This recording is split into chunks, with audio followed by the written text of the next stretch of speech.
Hello, everyone, and welcome to the Toku Portal Podcast, Roundtable number 14, Miraculous, Tales of Ladybug and Cat Noir, Season 2. I am Vashi V, and joining me today are... The little kid. And Rai. On a side note, Zero is joining us. He's having technical issues. He will be jumping in as soon as he can. Yeah. And we can have fun in the meantime. So, when we last left off, Vashi, you had to take care of some personal issues. So you missed the last half of the first podcast. Unfortunately. There's two things that I just want to go back to. Two villains that we talked about that you weren't here for. The first one is Anti-Bug.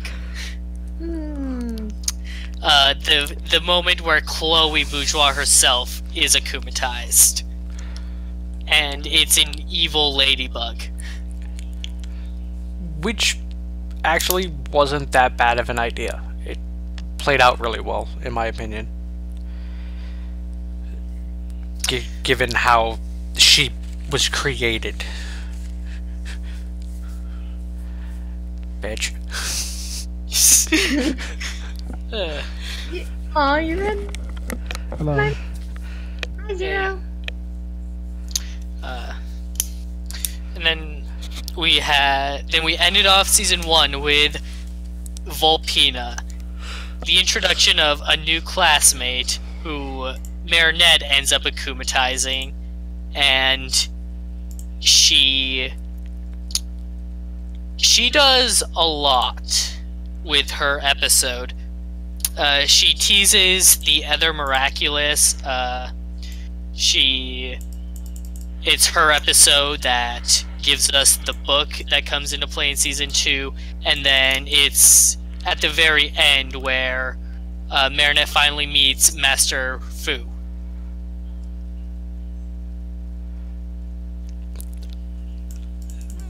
Given how she played out, I actually liked her as a villain.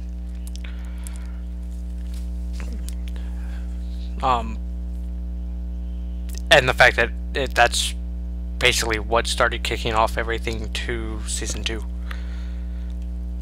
That opened up a lot of doors.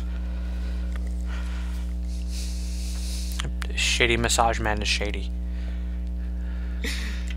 Yeah, so you were very skeptical and suspicious of him even after watching Origins, weren't you? Oh, extremely.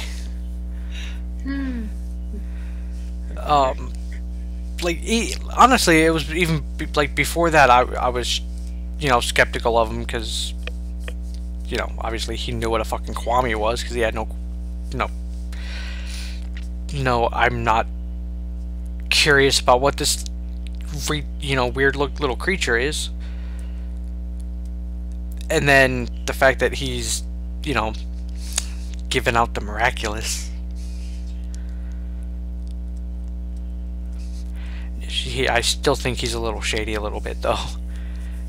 I understand he's not, but there's still something about him shady beyond what you learn he's responsible for. He is the last remaining guardian of the Miraculous. They are his sole responsibility to watch and maintain, and in the past, when he was younger, he trusted a Miraculous to someone, and that did not go so well, and the end result was that he lost 2 Miraculous, the butterfly and the peacock. And the rest of the Guardians. That also happened.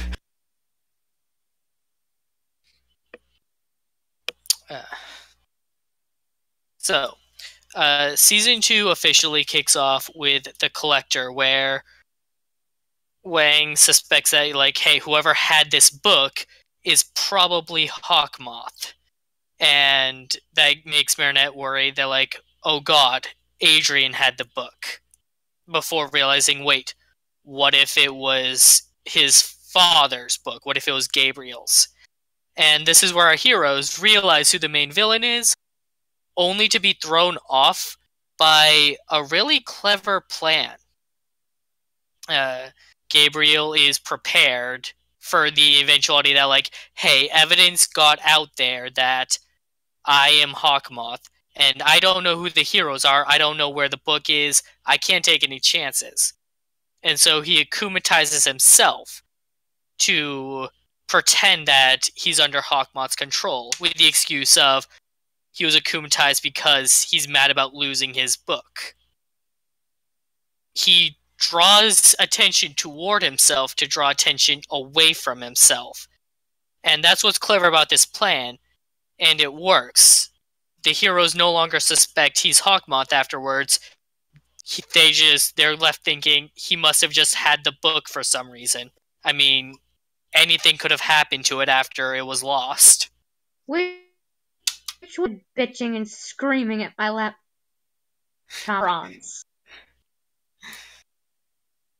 As you might have guessed, this did not make a lot of people happy.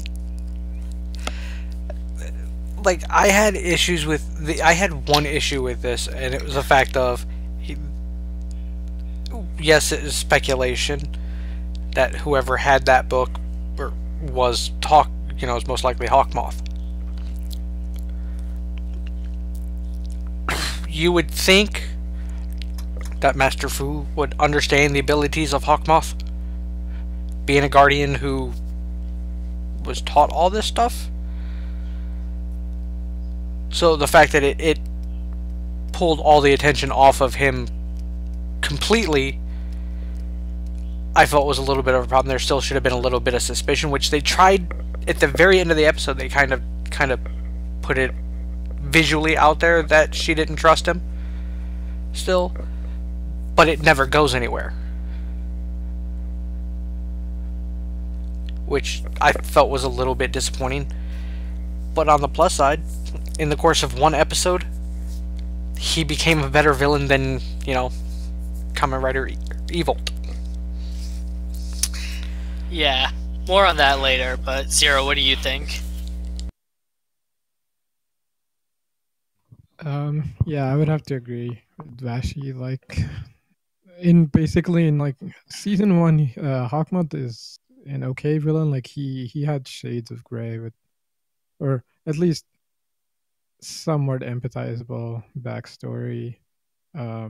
Very, Mr. Freeze, especially by the end of season 2, you kind of see more of that fully fleshed out. But yeah, in that one episode, he basically does everything he can to divert suspicion, while, like, it makes perfect sense. Like, okay, he doesn't know who the heroes are, but the heroes might figure out who he is, because eventually they'll show up looking for this thing. And that's a risky plan, but it's a plan that paid off. And I'm kind of impressed that they pulled that so early on, especially because, like, season 2 is the season where, like, the villains get more development, so that was a good start.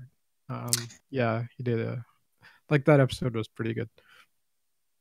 So here's my counter argument to they should have still suspected he would do something like this. The power for the Butterfly Miraculous is to grant temporary superpowers to another person, and you maintain a psychic connection with that person to keep them under your control. Like, you're going to use this power for what we agreed on, or you're not going to have it. I control you, effectively. So, in that sense, why would that stay in effect if Hawkmoth were to de-transform? And that's it. Like, why would he do that to himself? Like, how could he if he's not in control? How can he just untransform and then hit himself with that kind of thing and basically be a loose cannon? It's possible that none of the previous users have ever considered that option, and making Gabriel just a unique case of exploring new realms with the Miraculous. Which I can accept that, and it actually does make my thoughts on it kind of go away with it and towards the negativity towards it. Just overall, though, his plan for this is fantastic. because there was still a chance that it would fail. But he was banking on the fact that they suspect me, but they don't know it's me. So I'm gonna basically use the magician's trick. Hey, look over here, and it works beautifully. Yeah, I mean, that's what I was gonna say. Is like there was no guarantee his plan was gonna work. That's kind of the good thing about season 2 is like you see how like everything he's doing is like after season 1 he's starting to get more and more desperate, so he's like rolling the dice a little more. And you see that throughout season 2, which is great. Also, like I kind of like this show is like a good mix of like tokusatsu and Western hero. So we kind of do like this secret identity thing where it's like, okay, the hero or the villains, people know them as their villain or hero form, but they don't know them in like normal everyday life. So they can pull this kind of like, oh yeah, I'm gonna avert suspicion by actually becoming one of the victims or whatever type of thing, or getting taken in by the cops or whatever. That like more Western heroes pull. So it's kind of nice. Like the show is kind of a nice mix of both styles, and it's kind of cool to see both type of storylines being explored. All right. So did you? Oh, King, you have something to say?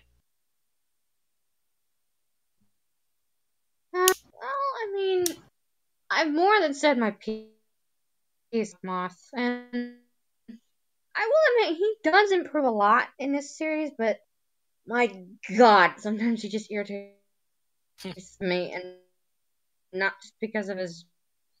That's just gonna start a ramble, though. So for now, I'll say he has more interesting concepts coming up. Okay. Did you guys watch the Christmas special? I did not. Oh, No. yeah. So it's a musical episode, which is as weird as it sounds, and the villain is Santa. it's a possibly homeless guy dressed as Santa that gets akumatized into an evil Santa Claus. Like, And yes, I think like the version of Santa that Jack Skellington thought he was getting into. Sandy Claus. But what's unique about this special, what makes it worth watching, is how it touches upon Gabriel caring for Adrian when Adrian runs away from home in his sadness because it's his first Christmas without his mother. As well as it's the first time you actually see Emily, see the painting of her at least. So this is where a lot of the theories about his true goal came in, which ended up being correct.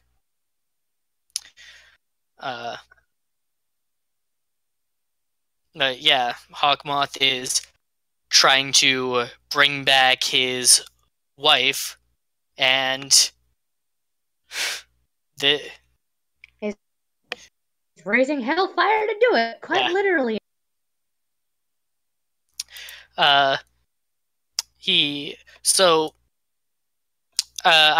I told King about this, I told Vashi about this, but Zero, I haven't told you about this.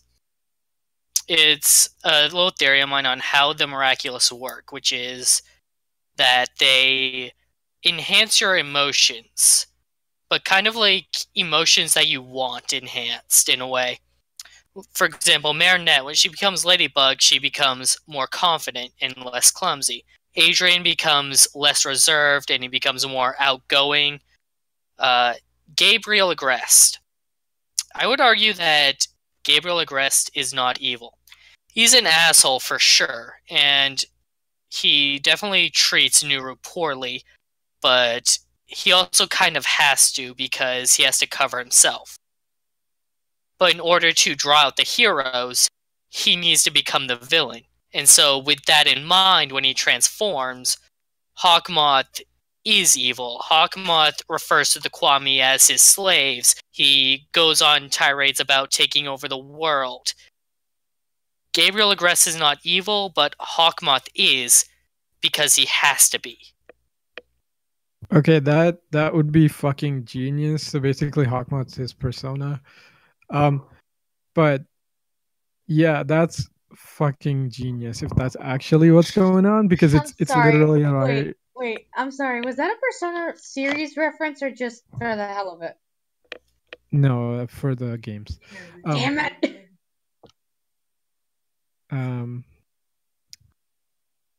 Yeah, like Sorry, you lost your train of thought, didn't you? No. Yeah, I was just referencing, like, basically it's sort of like or basically like in, I don't know, 3, 4, and 5, where it's more like, yeah, they're kind of like the shadow versions of the persona, not the personal demons from the earlier ones, where it's like, the first fight is like you're fighting like your inner psyche, or like the person you want to be, or the person you're trying to hide to be. So I'm like, if Hawkmoth is just that personified, so basically he's a persona, like that would be great, because it's like, okay, that gives you like the nuance, like Adrian Agreste's like nuanced character, and like Hawkmoth's like typical tokusatsu or cartoon villain nature, and perfectly explains that. Like, if they actually thought of that, that's fucking genius. I actually hope that that's what's going on. Yeah, I know. I mean, that's a really good theory if that's actually what it is.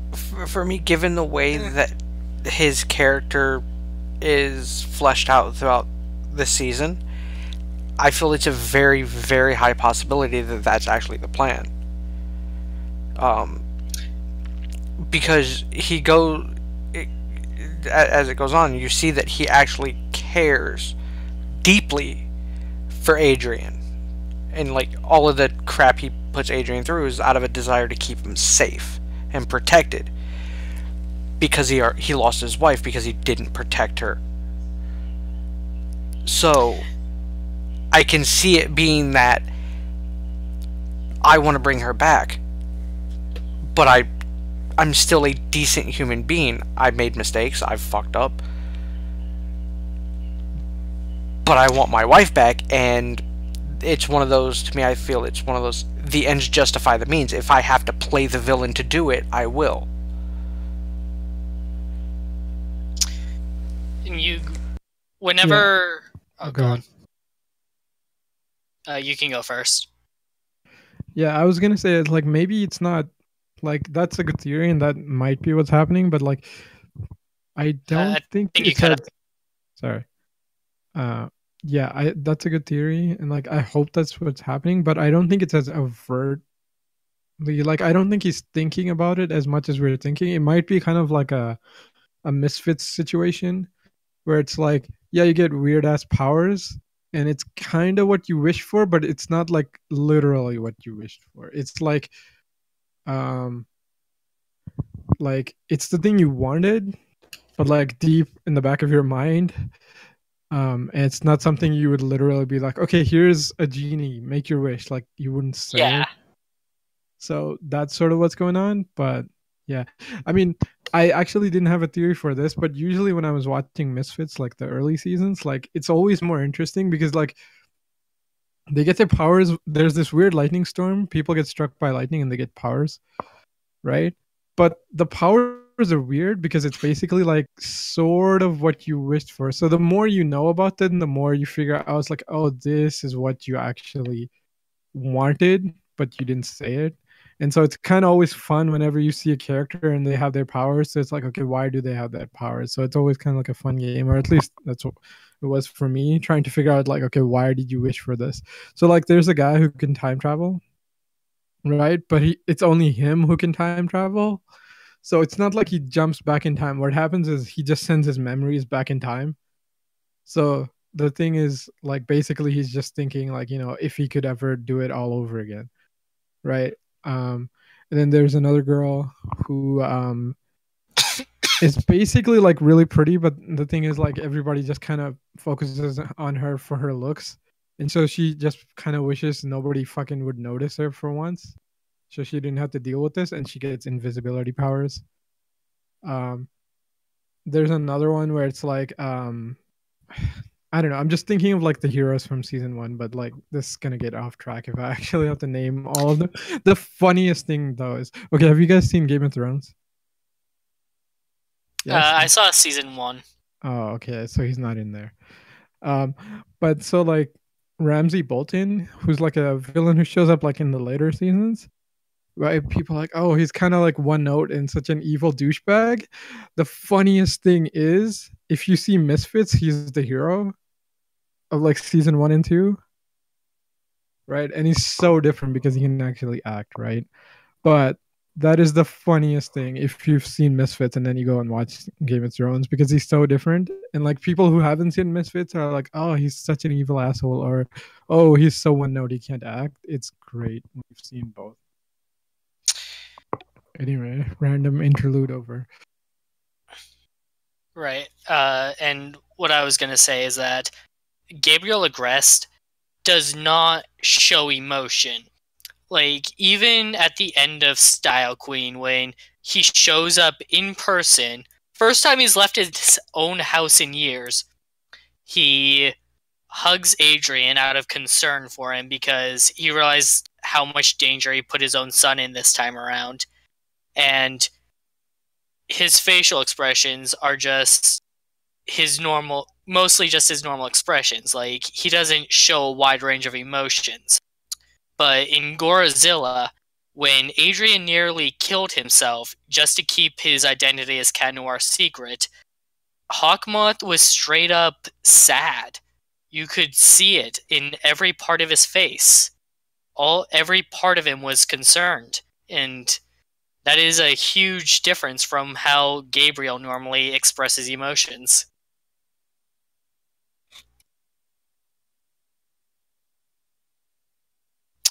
So, the thing that made Vashi decide, alright, I'll give this show a watch, was I told him, Hawkmoth is a better villain than Evolt. Hey Vashi, guess what? You were right. Like, and that's not knocking on Evolt, because the issue with Evolt was his plan never made fucking sense at all.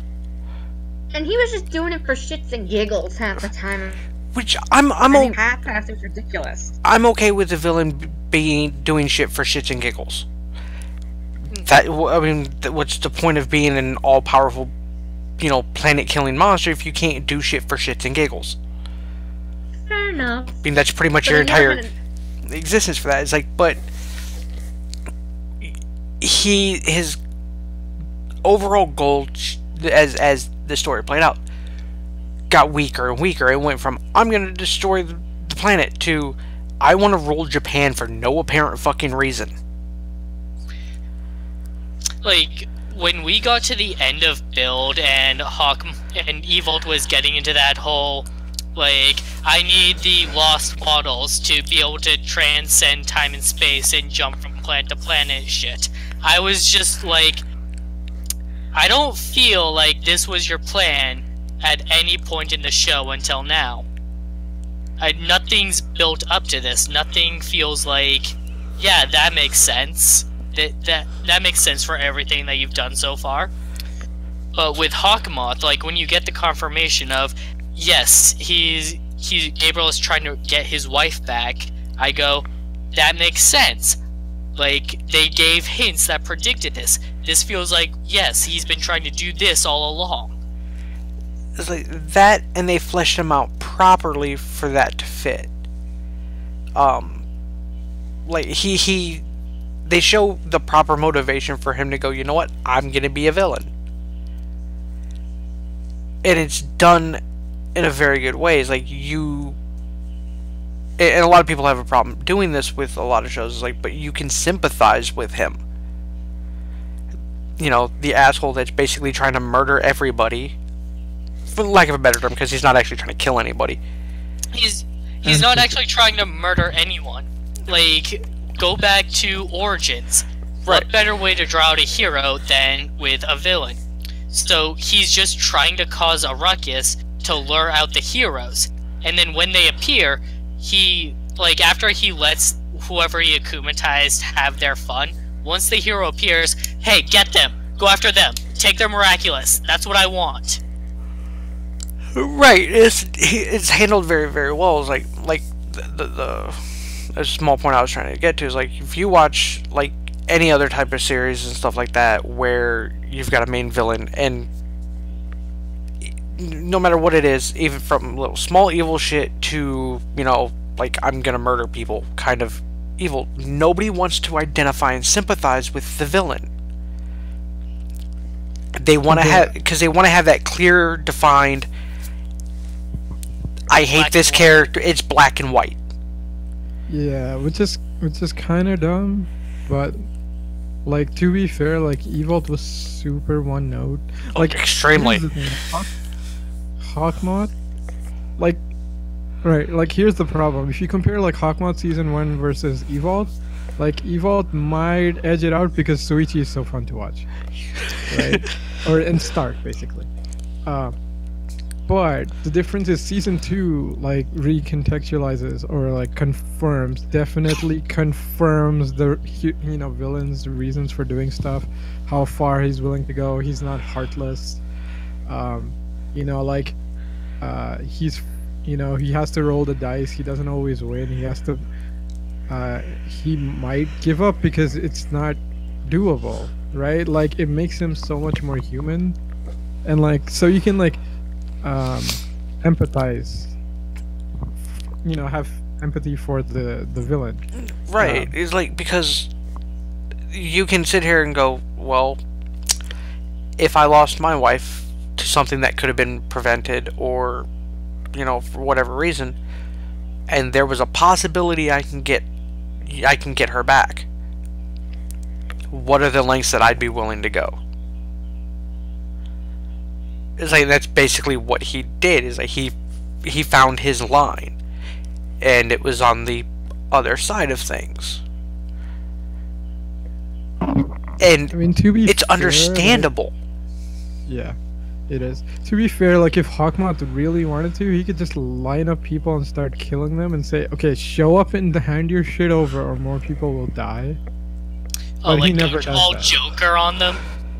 Yeah, exactly, right? Like, the thing is, he has the power to do all that shit, well, but I mean, he never kind of did that at one point. What are you talking about? I'm actually not sure. Which one? The finale. Oh, that. Finale? Like, he still didn't even, like, physically hurt anyone. He just amassed an army.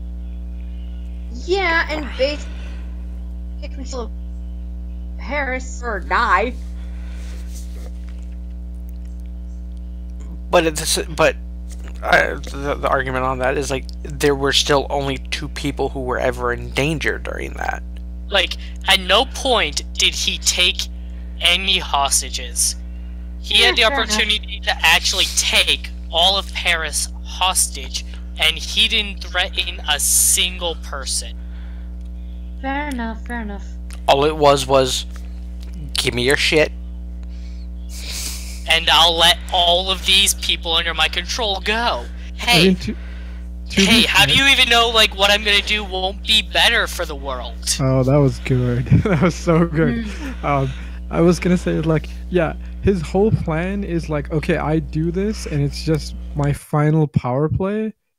So either everything's gonna go horribly, or it's gonna go exactly as my plan. So this is basically like in case of emergency, break glass. This is absolute last plan. Nice. And I see. Yeah. So like, to be fair, I feel like season 2's finale is like the harshest he's ever been, but that's probably because like 1, he's powered up, and 2, he thinks he's gonna win because this is the only option he has left. Yeah, but again, like he could have been more. I don't know. That finale is like the only place where it's a little iffy, because that's the closest he's become to being like a straight up evil dude. And even then, you could say it's like, okay, maybe he would have stopped. right? Here's the thing.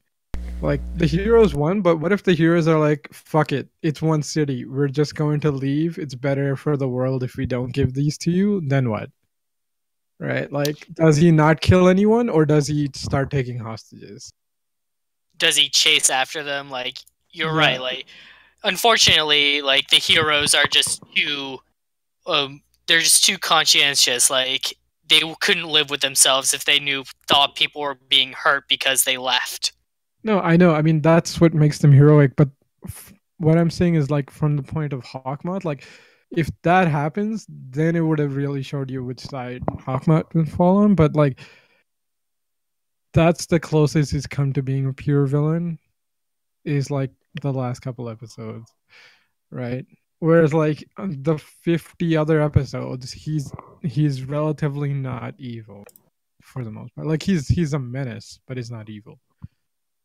And in most episodes, especially in season 1, it's mostly what that villain is.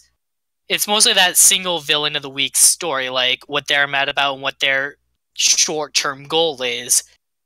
But with this one, we're getting Hawkmoth's long-term goal sprinkled in. Like, we get to learn more about him and what he's doing, as well as the villain of the week formula, which some are stronger than others. There's a few where the villain really is inconsequential.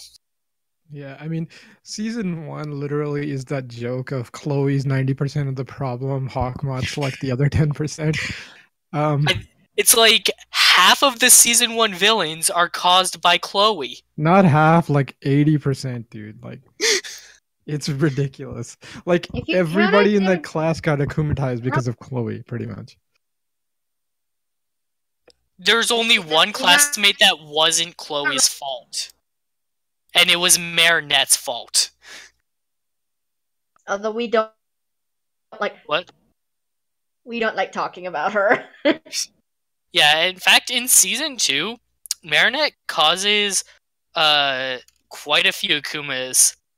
Like her number in season 2 is comparable to Chloe's season 2 number.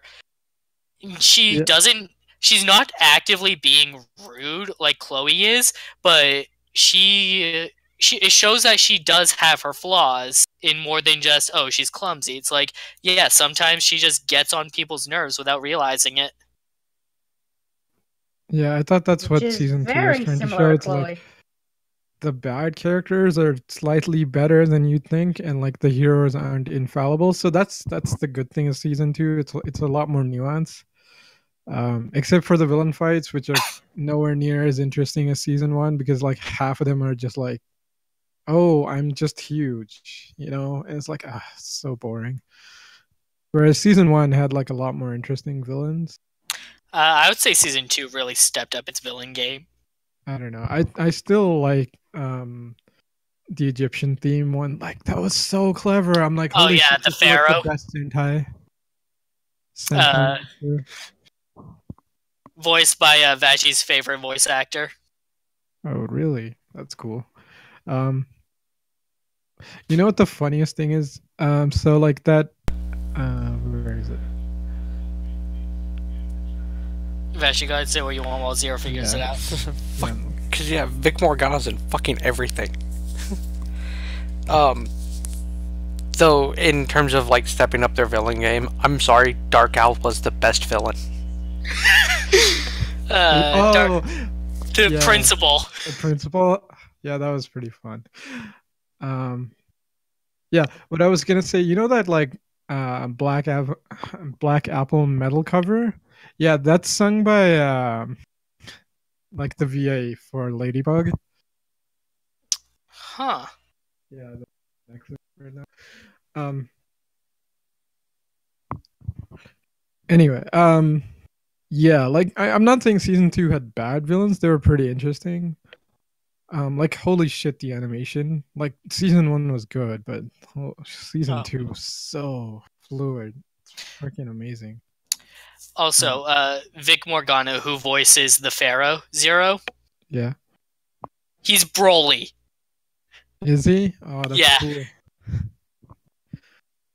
Also, like Edward original Elric. Broly or new Broly? Both.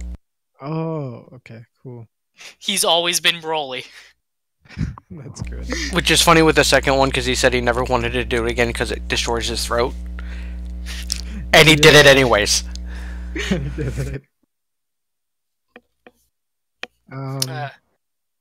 Yeah, I mean, like, this season did have standouts. Like, I think she's in. Yeah, she is in this one. Who? What's her name? What's her power? No, Akira, I think, or no. Kagami? Kagami. Yeah. No.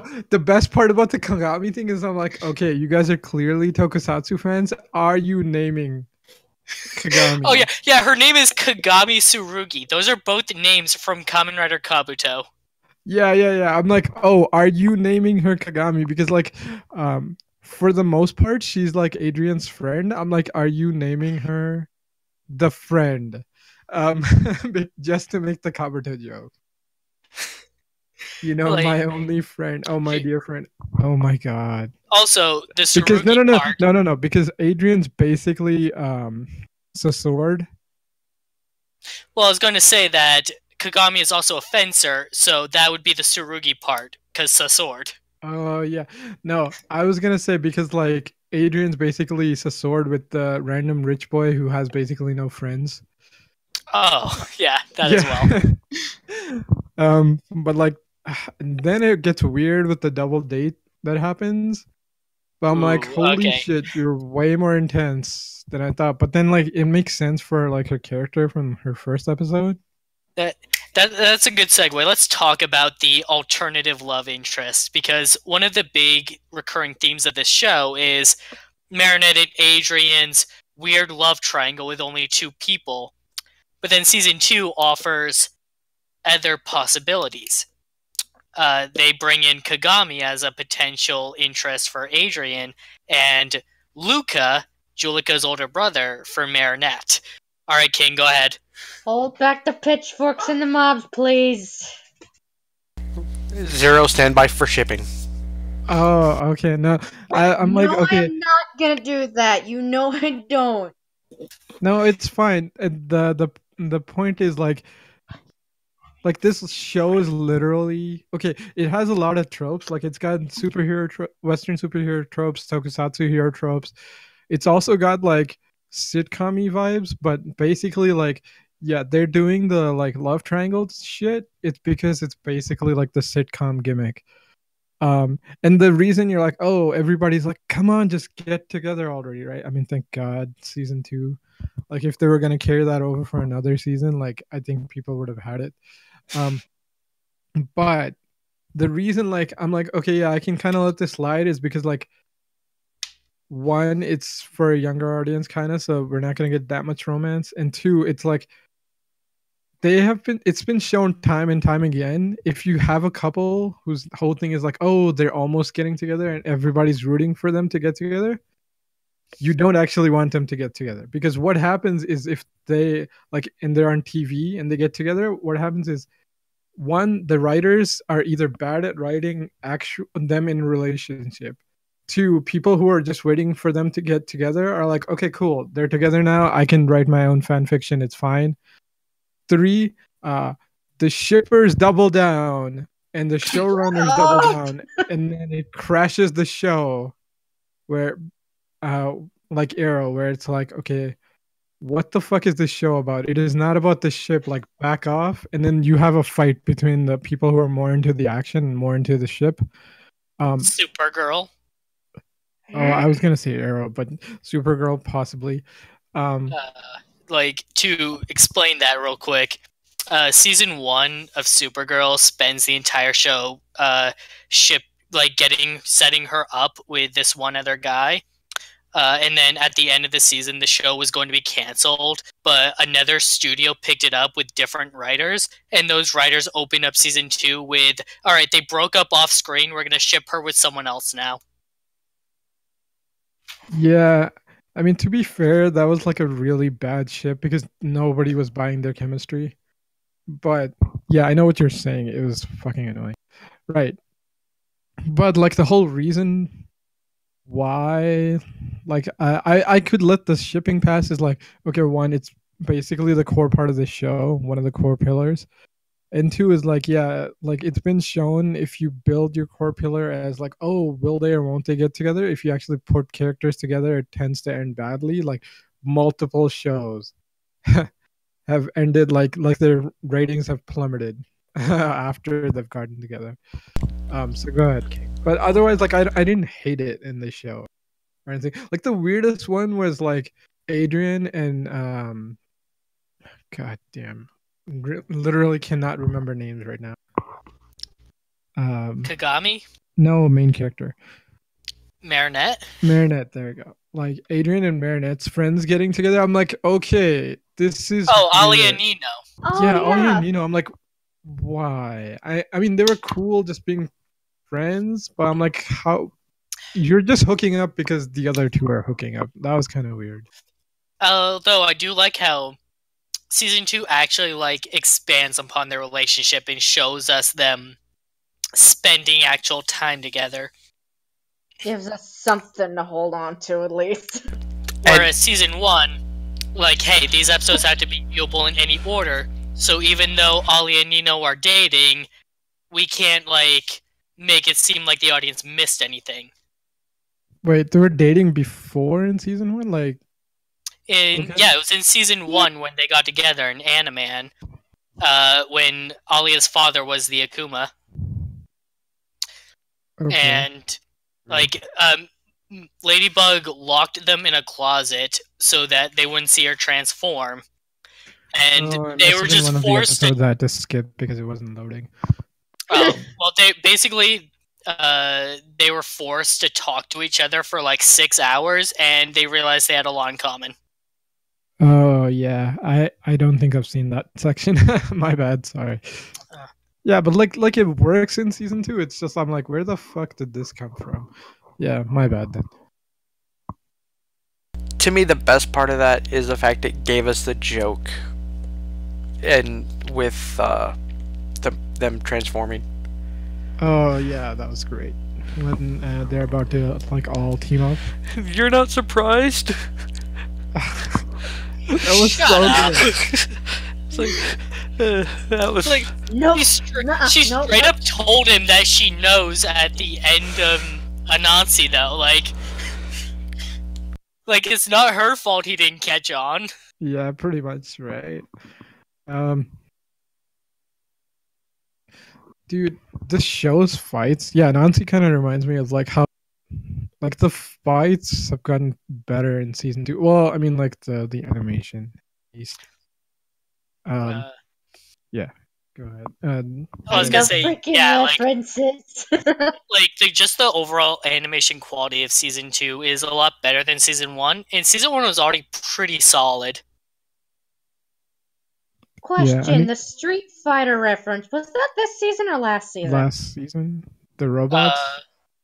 Okay, yeah, I thought so. Just making sure. Gamer, yeah. Fighting games. This season had the Transformer reference. Oh, yeah. Reference? Robustus? Yeah, Robustus. Oh, the robot Max made that transformed into the big guy. The robot the robot that took control of vehicles and combined them. So no, this must have been another one. Okay. Well, my bad.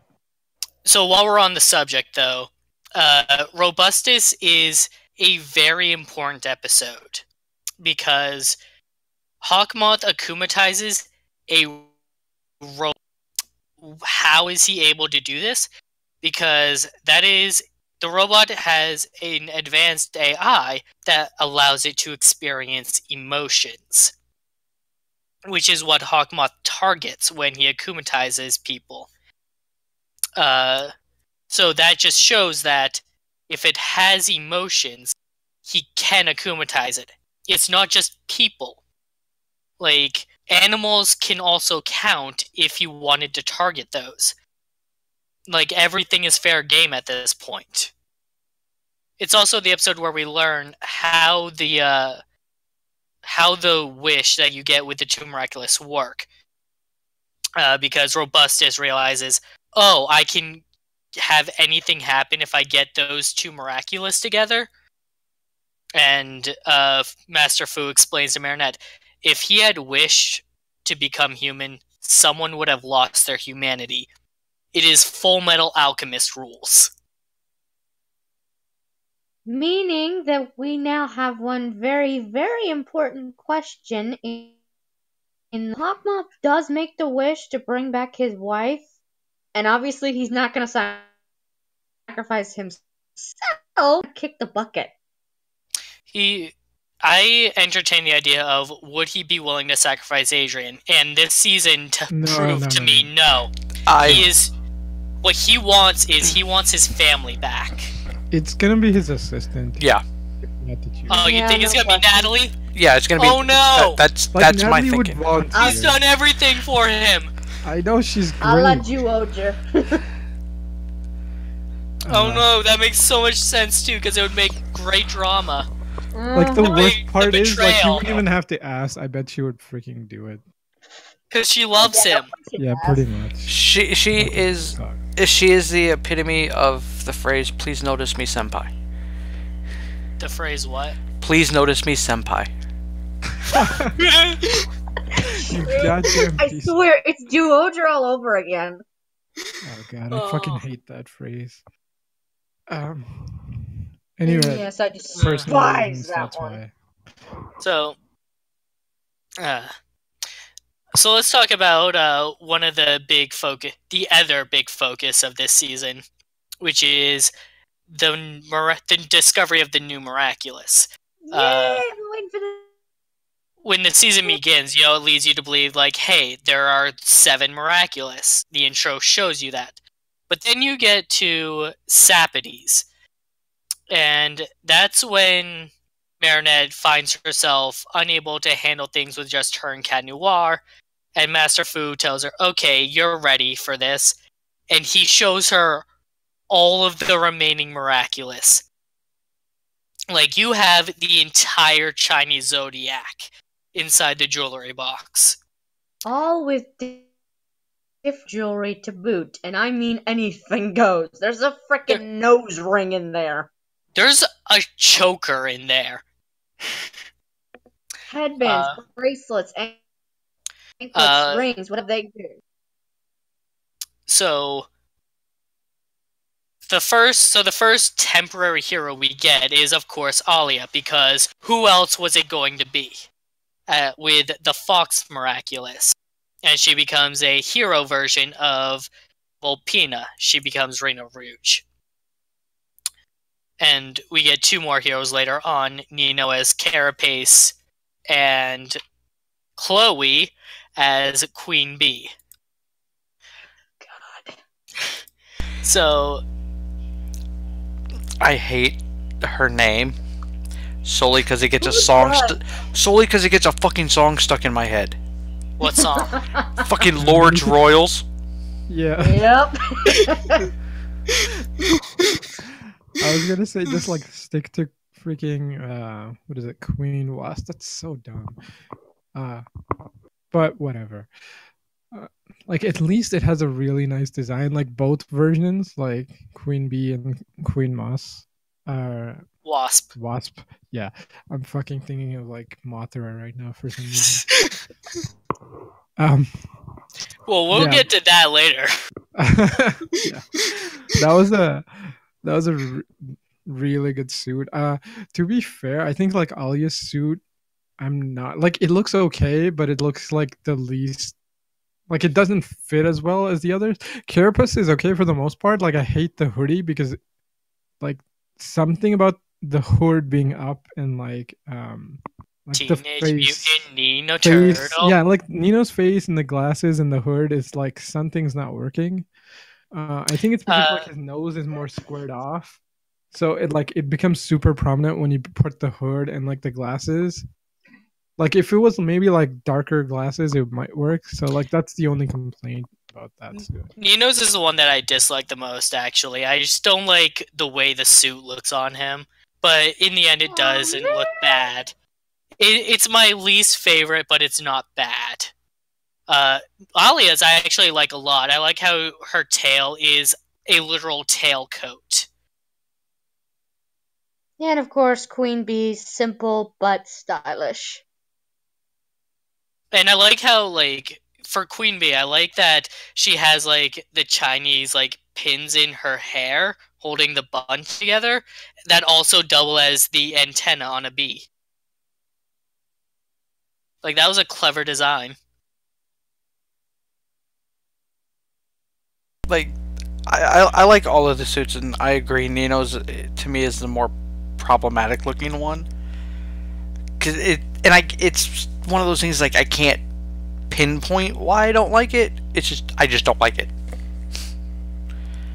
Like I don't super like the part. He reminds me more of a frog than a turtle. Yeah, kind of. But it's hard to do like a turtle-based hero anyway. Like he's doing the Captain America shit, and that's probably the best you're gonna get for the most part. Like unless you want a literal Teenage Mutant Ninja Turtle thing going on, like that's the problem of doing it in 3D. Is like you'll get too close to that, right? So this is probably as close as we can get. You're making it so hard not to make jokes right now. Yeah. Like, seriously, the freaking Donnie and Mikey references are all over the fucking place, and I'm really trying hard not to say them. Hero and a half shell, Kwame power. Shut up! Gosh.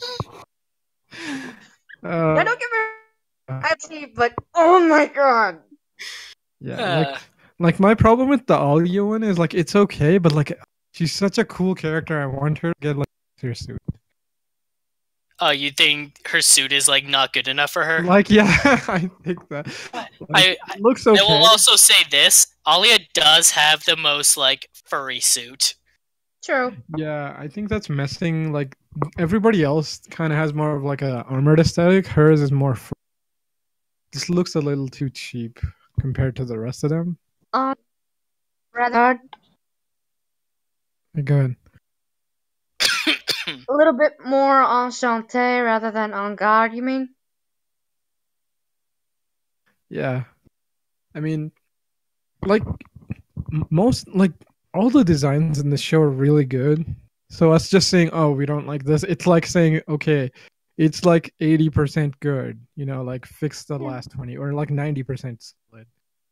You know, so it's hard because the show is like so like the animation's good, the voice acting's good, like the suit designs are really good, the plot's good, so it's kind of hard to like say stuff because otherwise you're just gonna be saying, oh, it's good. You know, it's kind of boring. If I may, I do have one complaint, and I feel it's sort of viable, despite the reasoning.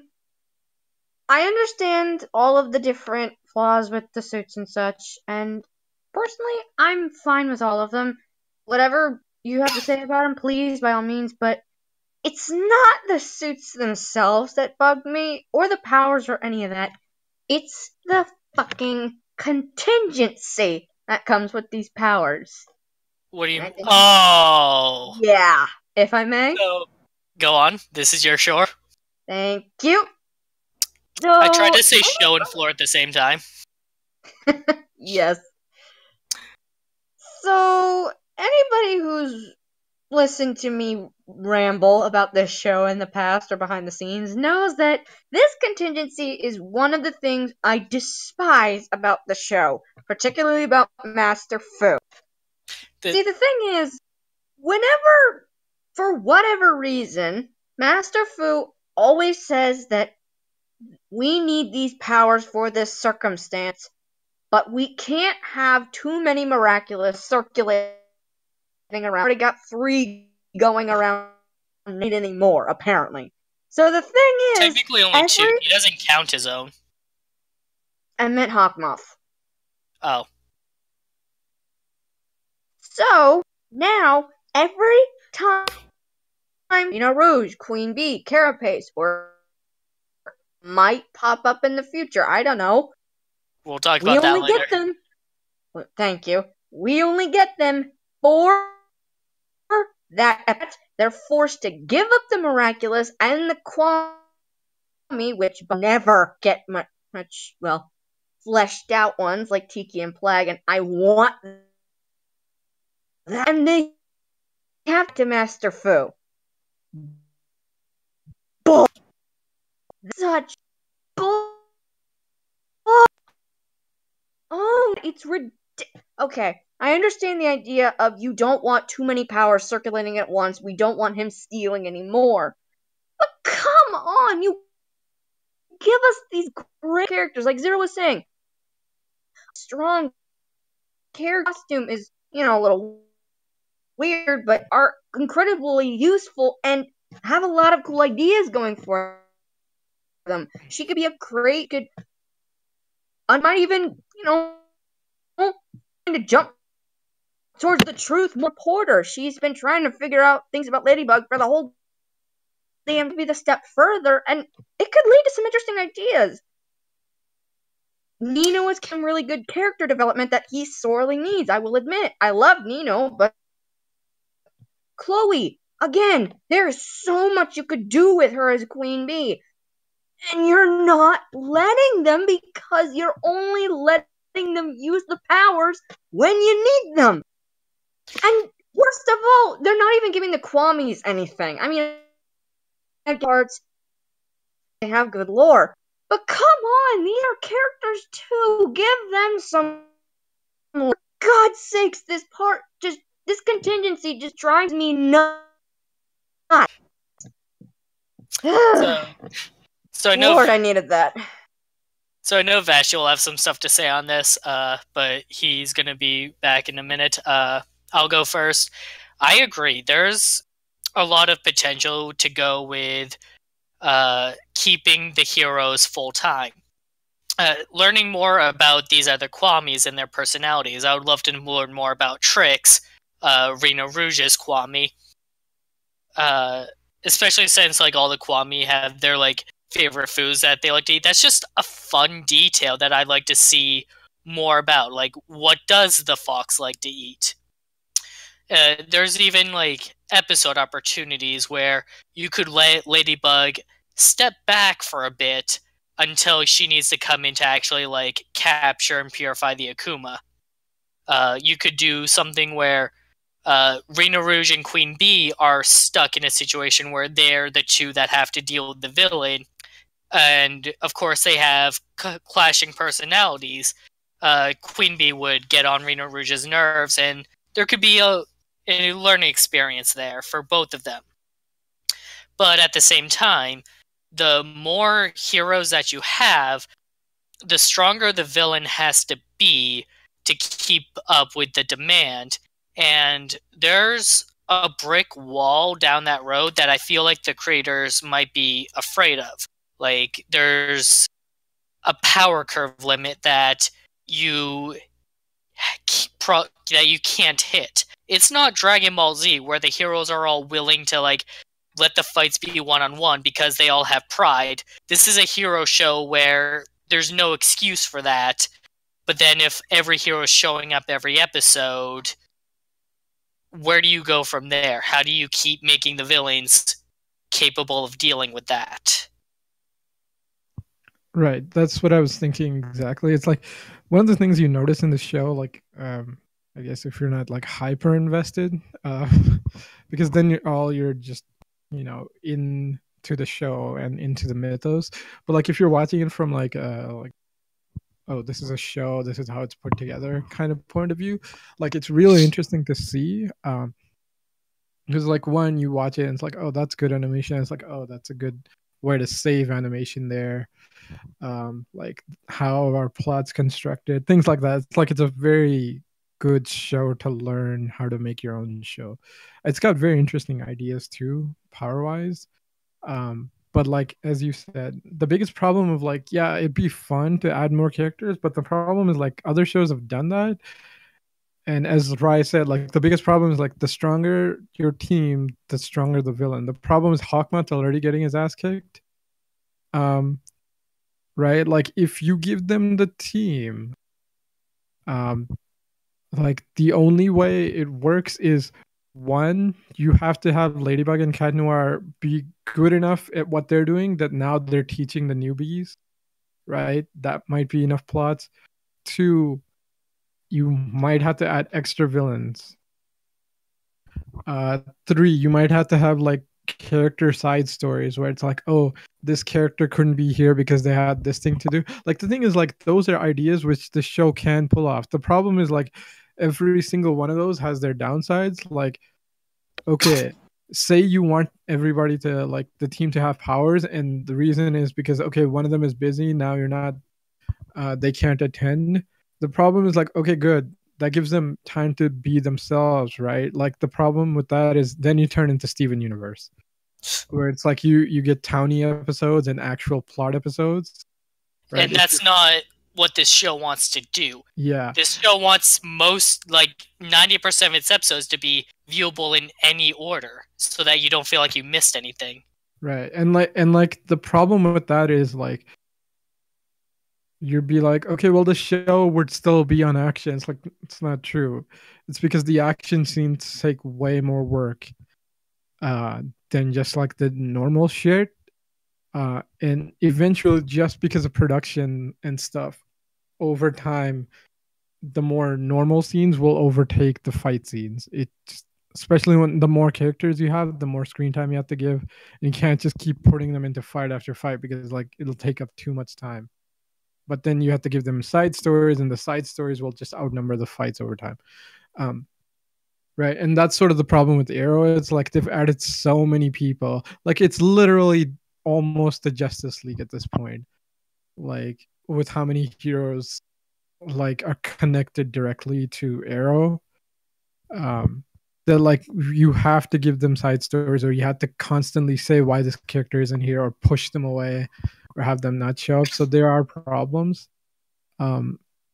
Like, yeah, it's really fun to see your characters, but like the power ceiling is like you can compensate for those first 2 problems, but the thing you cannot compensate for once you fuck it up is the power scaling. Is like, once you like go up a tier, going back down, like, the fans will not tolerate that shit.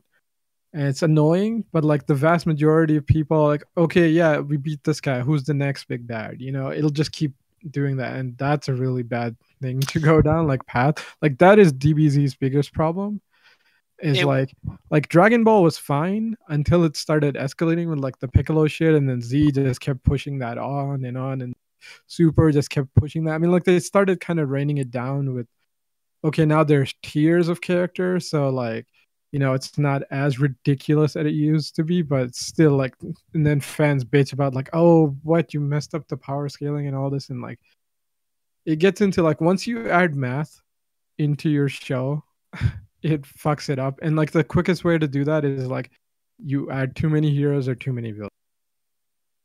Usually too many heroes tends to fuck shit up more than too many villains. Welcome back, Vashti. What's your thought on the extra heroes are only temporary? All night. Hold on one second, sorry. Okay.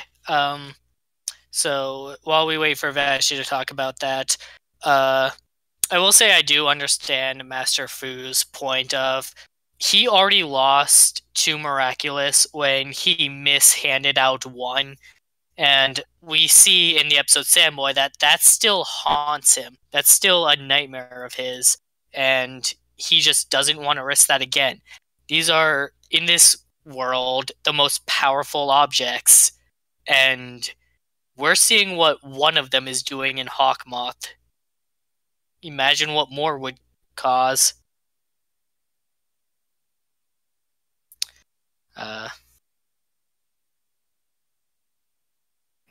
Yeah, I mean, it's interesting, especially because like you figure out that like the reason Ladybug and Cat Noir are the strongest, it's because like creation and destruction is their power, and also makes sense why you need both of them to make your wish. Right, it's Full Metal Alchemist rules, something for something. Right, that makes it so much more interesting, especially with like actually like the the history of just like they've been here so long, they have so much history and so many forms and stuff. To be fair, like the forms kind of felt like a gimmick where it's like, okay, like we have to make something more interesting, and then you added heroes. Like, I wish they hadn't added the forms. But the thing is, like, if they didn't add the forms before the heroes, then it'd be like, okay, once they started adding heroes, the forms like have no purpose anyway. So I'm like, right, like for toy purposes, I guess they had to add the forms, but like if they added the forms after the heroes, they would have no purpose. Like either the heroes would get downplayed or the forms would get overlooked. It's right? not actually like Sentai or Rider, though. We're not gonna like see them abuse these forms to sell toys. I don't know. I mean, like that's what the extra heroes are gonna be for. Yeah, I was just thinking of like they're adding forms just to sell the toys. I'm like, well, at least they did it kind of well. I think they did it pretty well. Like, hey, you've got like these environmental situations that you're not always equipped for, such as underwater combat.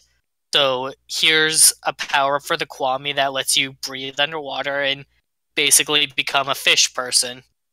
Yeah, I mean, like the weird one is like the animation for the ice one is really nice, but it's like this is not necessary because like Ladybug swings everywhere, right? Like, but no, you gotta ice skate on the ice. But no, I know, and like the Cat Noir's ice outfit is pretty nice because it's just a similar thing, and it has like it has some nice crystals. accents. Yeah. Ladybug's one is just like a lighter shade and it's got like the texture. I'm like, I don't like this. Like I wish it was like red or white with like red accents or something. Like this weird pinkish textured thing. Like I'm not a fan of this one. King, do you like the forms? Do I like the what? The power-up forms. Yeah. Like Aqua and Ice. The two that we've seen so far. I can live with them. I mean, they're not all spectacular, but they're not hideous. Like, the forms for me are... It was a nice touch for something that they don't seem to be abusing. Because, I mean, they've shown, what? That there's, what, 5 or 6 different power-ups? At least, yeah, something like that. In terms of how many that were made. We've seen 2. That's just the thing. They're like situational environmental hazards. Hawkmoth's not going to be abusing that shit every week. Right. It's like, but this would be like where, like, if this type of thing was added into, you know, Rider or Sentai, they'd be running through these powers every fucking episode. You know, it's like every 2 or 3 episodes would be, hey, I now have to use this one. Now I have to use this one. Now I have to use this one. Oh wait, here's one that happens. Yeah, here's one that merges all of them together into one. So, oh god, don't talk about the freaking mid-season power-ups for Rider recently. But I think he's talking about Kiva's like one-off suit where he has all 3 of those weapon forms. No, that's just a reference to Agito. I haven't finished Agito. Okay, yeah, it's like basically Kiva is Agito 2.0. So watch Agito, you'll see it happen. It makes way more sense in Agito. He actually can do it in Emperor form too. It's only in the Hyper Battle video though. Huh. Yeah, it's weird. But so like in Emperor form, he could literally stack 4 forms. Like he can be Emperor and then like the Tri-form at once. So it's like 4 different power-ups going.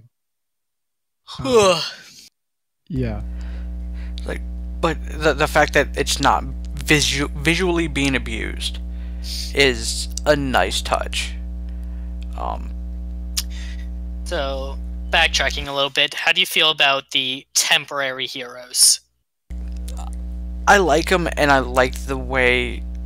Chloe I'm still not entirely sold on because she is still kind of a massive bitch. She's gotten better by this point in the season, where she actually becomes a hero. Like, legit hero, not that whole Queen Wasp shit. But how do you feel about them being temporary is what I mean? I like that aspect of it because it gives them, it makes it to where they don't have to focus every episode on all of them.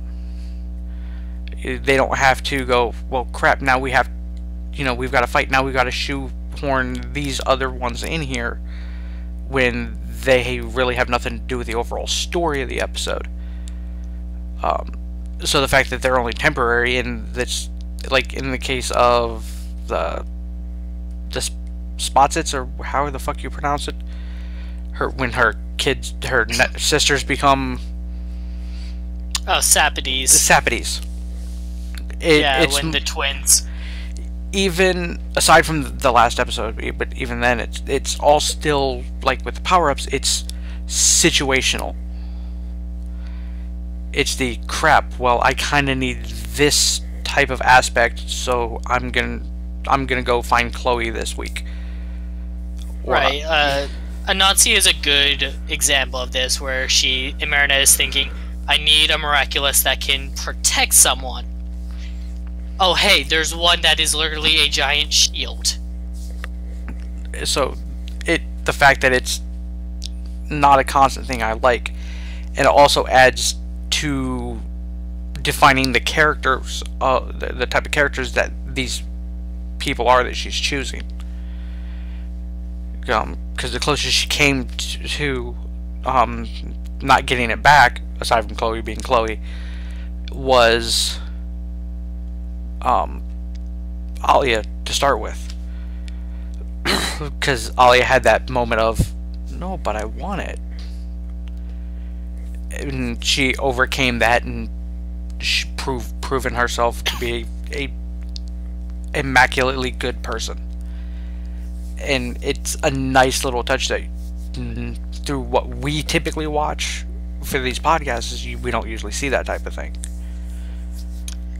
Yeah, it was pretty clear that if there was going to be another hero introduced, it was going to be Alia, because she's been there every time, watching and studying everything.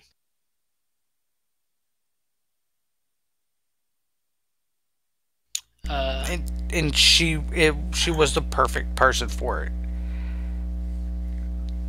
Yeah, not only was she able to do it, it was also personal to her, because it was her younger sisters that were the Akuma.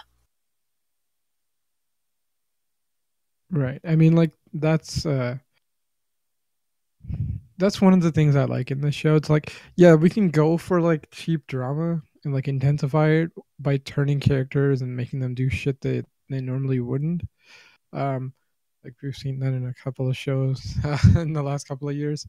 But the show, I think, does a really good job of focusing on character. Maybe a little too one note at some points, but like for the most part, there's no like character, basically like just butchering a character just for a plot line. I really like that. Plus, like, Alia is such a good character. Like, it's kind of nice to have a decent best friend character and not just the like, oh right, I'm just the comic relief best friend character, which we tend to get a lot of. Which, those guys are cool and all, but like, it's kind of actually nice to have somebody who's actually super reliable and who you would actually want as a best friend. Like, I was hesitant when I found out Nino was going to be a hero, because I saw Nino as that kind of like, yeah, he's kind of a comic relief character. I'm not sure if he's really suited for this, but in the end, he did show that, hey, if he sets his mind to it, he can like really pull through. I mean, that episode with Anansi was basically like the perfect way of introducing, like, okay, this is a comic relief character. You show like the antagonist like basically thinks of this character as the comic relief character. Then you show them like, no, I'm more than that. Like, that was a really good episode for doing that. Like, if you had to study how to introduce characters, that's a pretty good one doing it. Holy shit, like the only other I mean, like they were good episodes, but like Chloe's mom, like holy shit! I thought like the yeah, Chloe and her dad were bad, but like her mom is so much worse.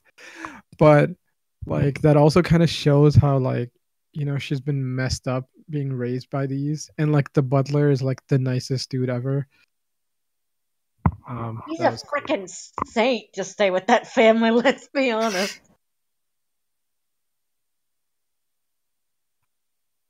And I mean, like, holy shit! The only person who probably has to go through more shit besides that butler is like Jack Spades or whatever, the Rockstar dudes, like assistant. Holy Jagged shit! Stone's assistant, Yeah, Penny. That's her yeah, name. Penny. Holy crap, man. Um, like when you first see her, you think, okay, she's like the overworked type, kind of pushy, but then like you see her like 5 minutes into her own episode, feel so bad for Right. you. Like, I really like that episode because most other episodes, people are just like, it's one like particular thing that happened that day that sets them off, that gets them akumatized. But with her, it's just been building up, and she's been trying to like push it off, ignore it, bottle up her emotions until she just finally snaps. And the fact that it was like 5 different things going on at the exact same time that did it, instead of it just being oh, well, this cord came unplugged. It was every aspect of that shoot that just drove her insane. Yeah, which is like one of the more interesting thing as season 2 goes on. You see like Hawkman planning to like piss off people enough to use them. That was an interesting take. Like how he literally like messes with people just to get them angry enough. Sometimes on the spot when he sees the opportunity. Yeah. You're talking about like the magician. I think the magician might have been planned. I'm talking about like Nino back in season 1 when Nino approached him like, "Hey, can we throw your son a birthday party?" "No, get out of my house and never talk to my son again." Maybe, but I don't think he was hyper planning it. But then again, it's possible. No, I'm saying that like he wasn't planning to like piss off Nino, but oh yeah. He may have been planning the magician one because they had to have like contacted him like, "Hey, we want to get you on our show," kind of thing. Fair enough. I mean, like the biggest one for that is like Chloe's mom, where he like does everything. He was like setting that up. Oh my god, in Natalie advance. was the fucking best when she like tells her off. Where it's like, oh, I guess I'm not fired then. I'm like, oh, so good. Like the best part of that is the fact that Natalie, you could also chalk it up to it's Gabriel being Gabriel. And Natalie is a stone cold pro in that episode, especially like just the way that like she is cold and uncaring towards Audrey, and then as soon as Audrey goes away, she like smiles and she becomes relaxing and inviting as she offers Marinette a seat. Like just the entire shift of emotion from "get out of my face" to "have a nice day." Right? I mean, like, holy shit. Like, she is basically the personification of, like, the best executive assistant ever at this point. She's so good. She would do wonders in customer service. Well, because she has that from nope, fuck you, get out of my sight, to hi, thank you for coming, how can I help you today? Yeah. It helped that her boss told her to do that. Well, yeah. Even then, like, okay, I'm trying to relate this to like customer service. She's more likely to get fired because she's too good. She's way overqualified. No, I mean like the whole like fuck off and then just be back to normal. Like I tried that and pretty much got fired. No, actually I did get fired. But rough. That was for something else, which wasn't my fault, but whatever. Not talking about the last job. Yeah, you're right. She's freaking great, but to be fair, like if she wasn't in the show, I think like Hawkmoth and like yeah, those characters, like basically anybody who's surrounding Adrian would be so much more without her around. Like I think Adrian would still be fine because like he interacts with a lot of people, but like everybody else, not so much. While we're talking about Natalie, she is also the last Miraculous holder that we haven't discussed yet. The big shocker reveal at the end of the season. The Peacock Miraculous. And Mayura. As Hawkmoth's ultimate plan falls apart and his army is gone, and it seems like his Miraculous is going to be taken from him. Natalie puts herself in harm's way by using the damaged Peacock Miraculous to save him. And its power creates some sort of monster. Which, Mothra. based on... Yeah, like, so the one that we get is a kind of like a reflection of Hawkmoth's heart, and it's a giant moth monster. Because she specifically put an emphasis on let your sadness protect you or something like that, I'm going to refer to these monsters as guardians until we have an official name. And this first guardian, like, I had to do a double take on it because at first I went, wait, is that what the second to last boss in Bravely Default? I mean, maybe. What I was thinking is like when she said like, "Oh, let your sadness," I'm like, got another Mizul on her, from O's. Oh, right. Yeah, the water one. She wanted to be very motherly and nurturing. No, yeah, I guess that's the facade. It's more like her things were activated by despair. right. But yeah, like I also like how like she has the whole like I'm gonna infect you the similar way as Hawkmoth with like instead of butterflies it's like a feather, but it's like a entirely different thing happens. I was kind of impressed by that actually, where it's like yeah we're basically building an entire new character set like because like Ladybug has just like luck, Cat Noir has destruction, Hawkmoth has like turning people. Actually, I wonder what Hawkmoth's because like maybe it's just to amplify emotion, but like how would you make that as a hero? Well, Right? what his power is can be described as akin to slavery. Okay, so like mind control. Okay, Yeah. I guess that could work. Also explains why I can only do one. Well, the other way that they explained it was more that his was the power to use in the time of need. Use what? You're cutting out. Sorry. His power was supposed to be used like in times of need. Like there's some really bad shit going down. I'm gonna give you the power to fix this. You regret something. Let's do something about that regret. Well, no, because Fu explains it as his power was to give other people superpowers. Yes, that is the power. Temporarily. Right. In terms of that whole, hey shit, your village is under attack. Defend it. Right, it's intended to create temporary heroes. He's creating temporary villains. Yeah, that is interesting. Like, and then the Peacock Miraculous is also a pretty interesting one. It's supposedly damaged, so that's why he didn't use it. That's a good reason for him having it and not using it. So, I think it seems pretty clear that whatever happened to Emily was probably caused by usage of the Peacock Miraculous, and Gabriel's concern for Natalie at the end there was, I don't want happening to you what happened to her.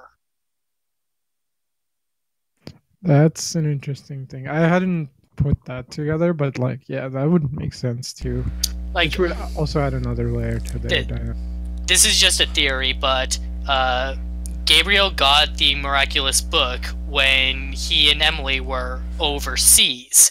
It's pretty clear that they got it when they were not in China, but like Chinese province off to the side. Whatever, I forget what it is. Tibet, maybe, yeah. I think what happened was the Miraculous that Master Fu gave away that he regretted may have been giving the Peacock Miraculous to Emily.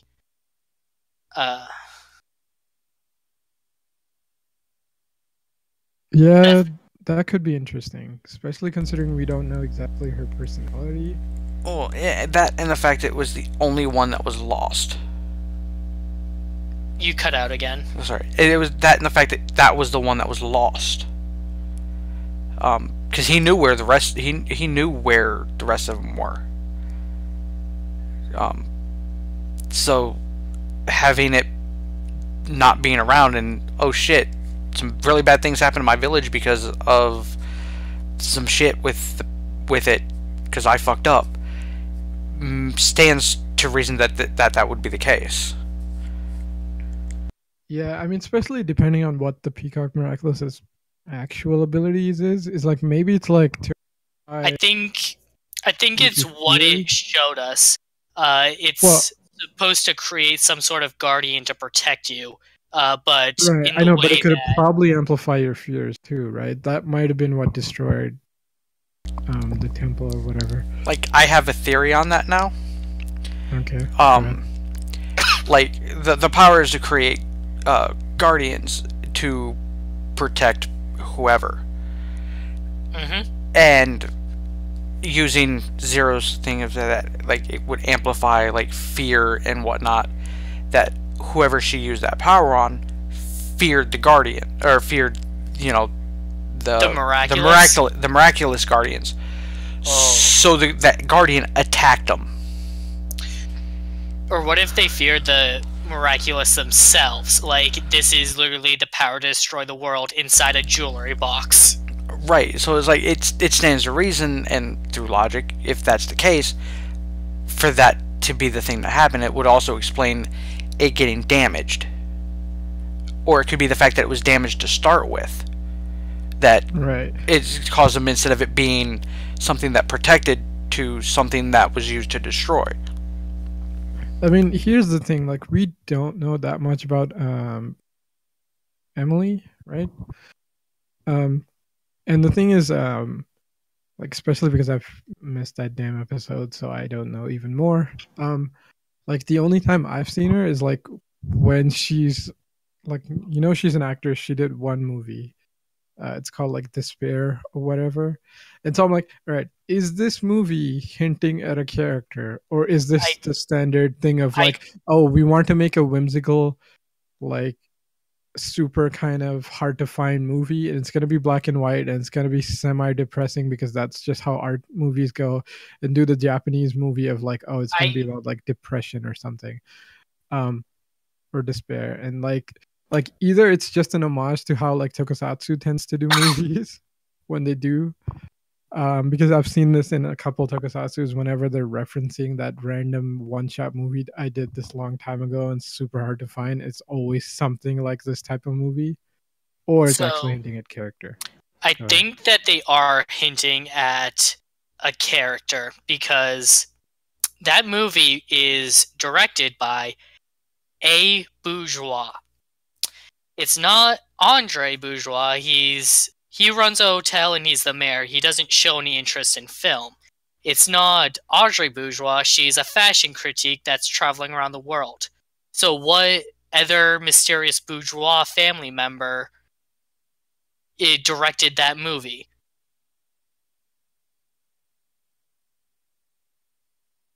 That is a good point. I mean, they are pretty big. I mean, they're supposed to be influential family, right? So they've got to have more members than one guy. One fan theory that's going around is that Andre has a sister, and the reason they think that it's a sister is because you know Nadia Chamak, the TV reporter. Yeah. In the episode where she becomes Prime Queen, it's because her boss like shut down her. Oh yeah, you're right. Her I gotta figure out boss. who that was. Her boss's name though is Arlette, which starts with an A. A bourgeois. Oh fuck. That would be so interesting. It's not a lot to go off of, but it's there. Yeah, you're right, because I'm like, this character seems important, but we see nothing of. Right? Right. That would be clever. Also, it would explain why the mayor keeps winning. Because if your sister controls like a pretty important TV station, Right, you she can funnel all the news you want towards you. Yeah, she runs the news network in Paris. Exactly, right? Pretty busted. That is interesting.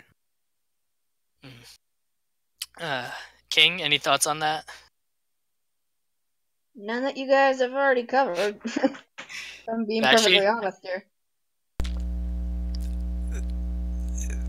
I don't really have anything that I can articulate well enough to make a statement.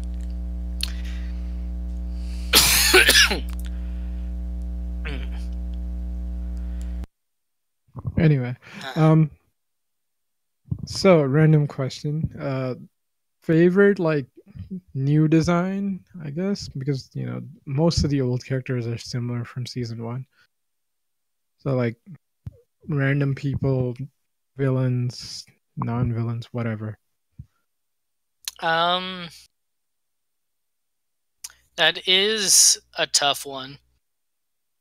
Season 2 does have quite a few I mean, you can pick more than one. You can pick more. Yeah. So one that stands out to me is Style Queen. The Style Queen outfit with the whole gold motif. That I think that's like a pretty solid design right there. Queen Wasp also looks like a really just like a better version of Queen Bee.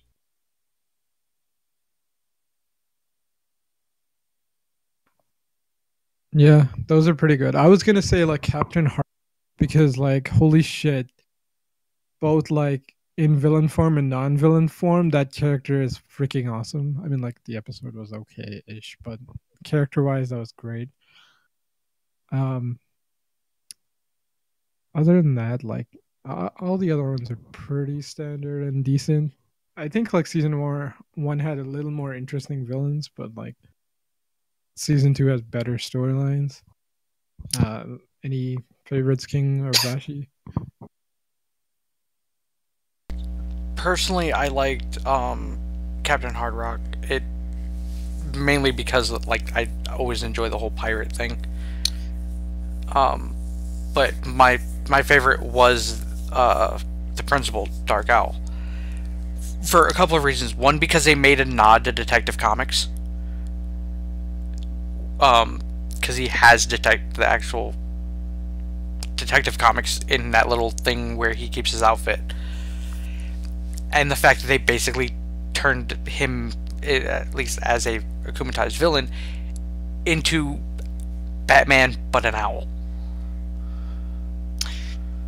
And when Marinette uses her Lucky Charm, it even creates a comic book for him so that she can learn where his Akuma is. And that, to me, was just a very well-rounded episode. From everything from like the seriousness of it with the weird whipped cream trap. Cause I'm sorry, I'm okay with that. I would just stay in there and eat it. But from that to the humor involved of him is as, you know, Owlman, or the owl. I'm sorry. Woohoo!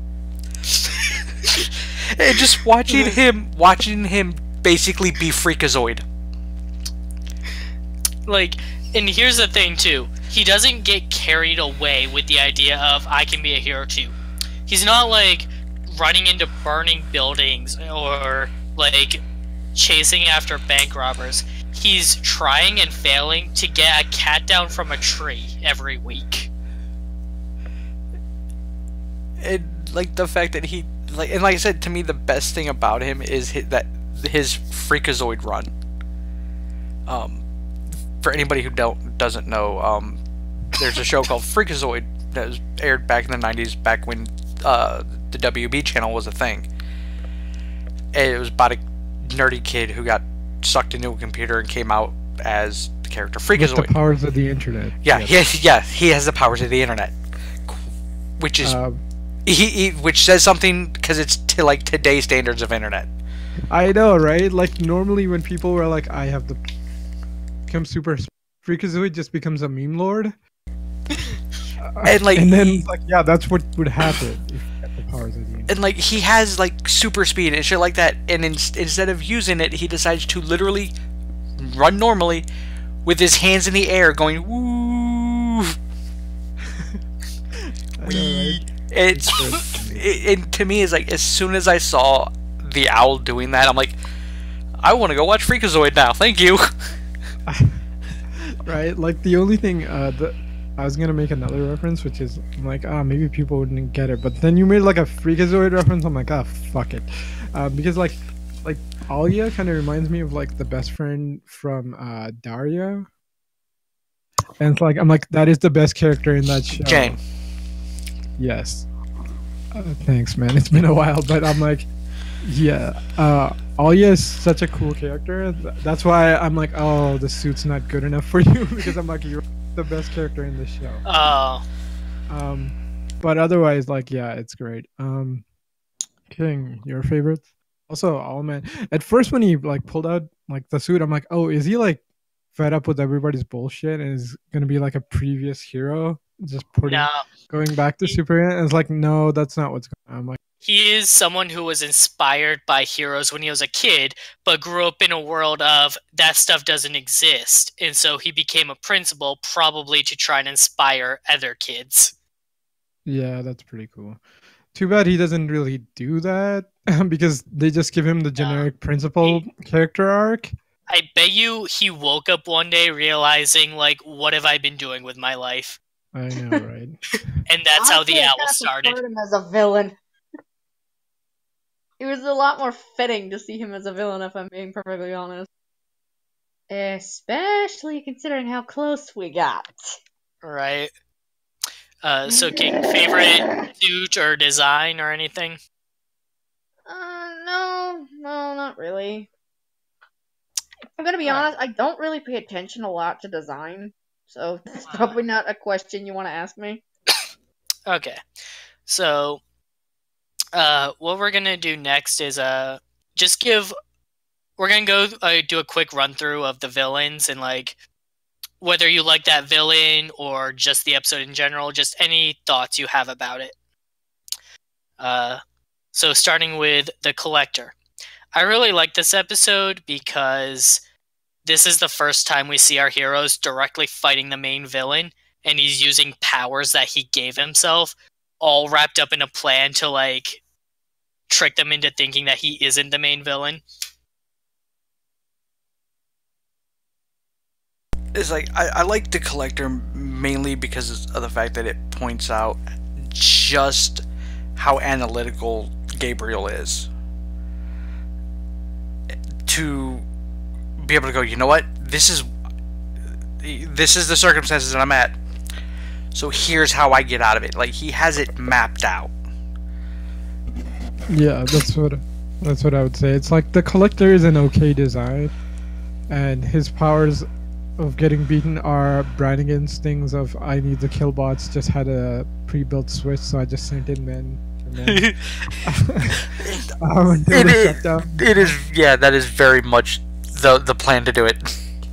I know, right? But yeah, the episode of like Hawkmoth just outplaying the heroes because they got too close, that just made that episode amazing. Especially considering the fact that it's the first time that he's had the upper hand like that. Because he's always been playing, kind of trying to play catch up, and this is the first time of him basically getting ahead of them. It doesn't get him any closer to his goal,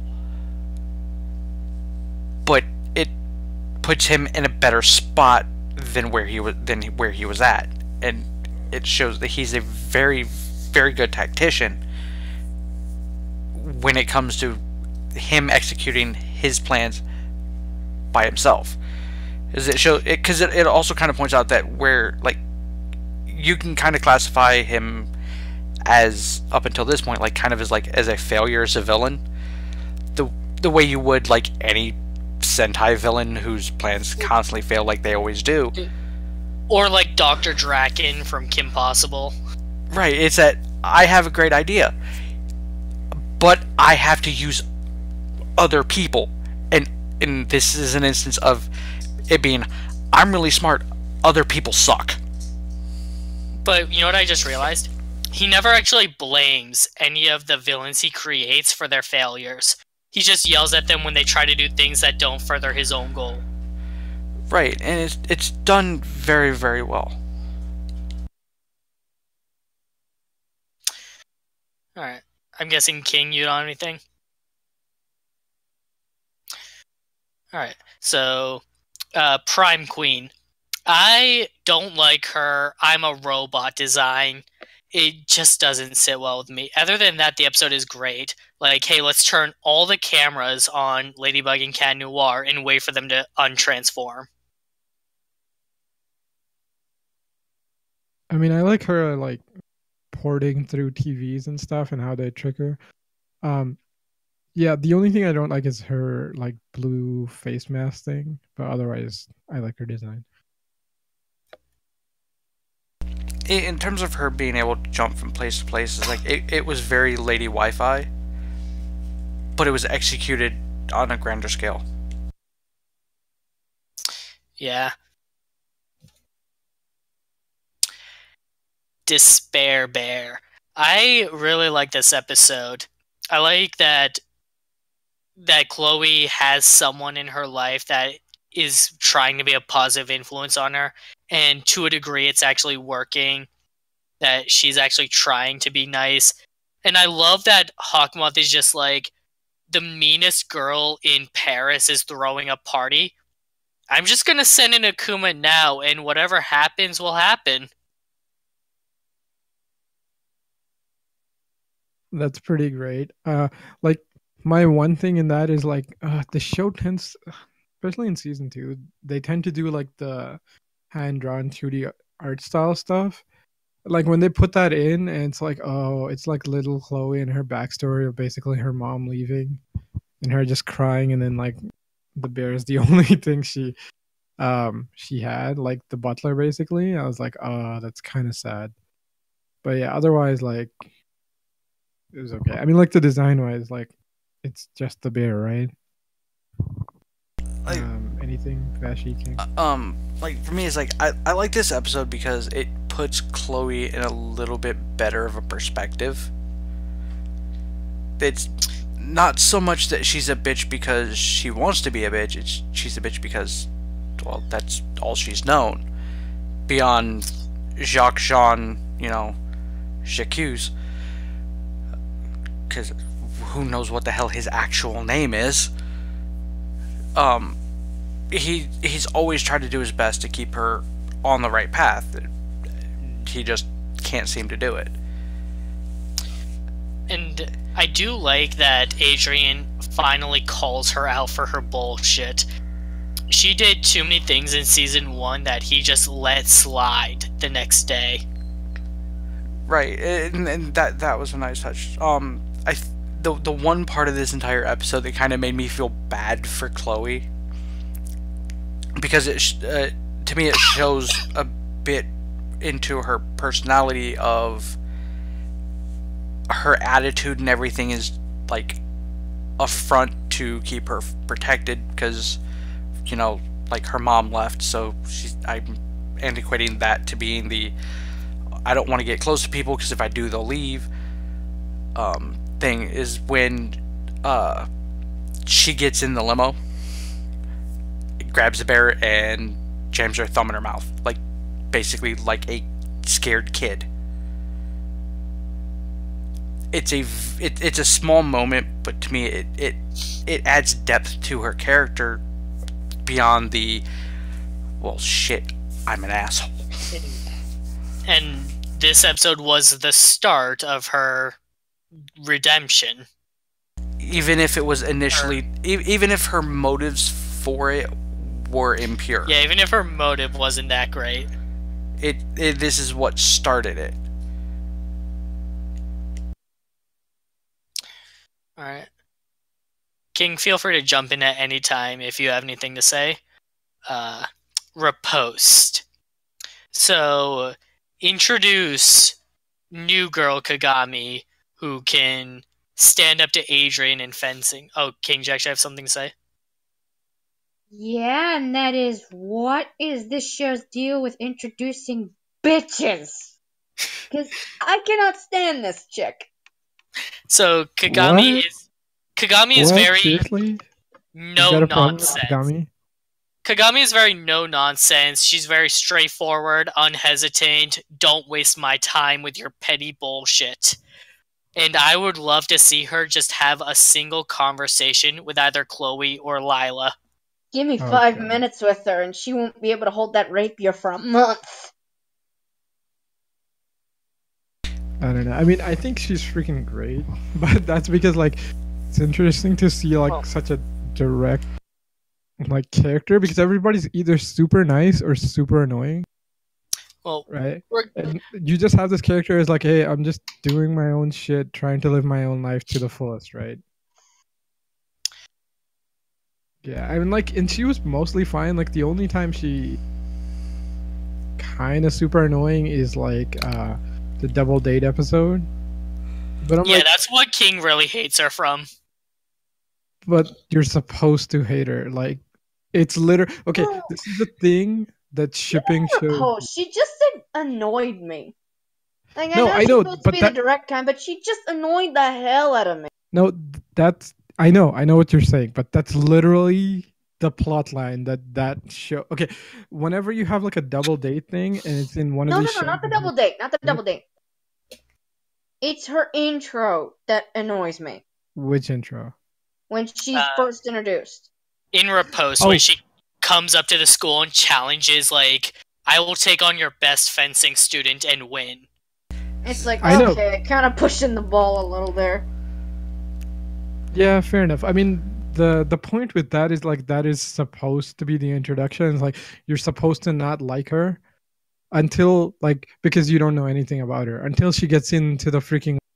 You realize like the whole reason she's doing this is because basically that's how her family rolls.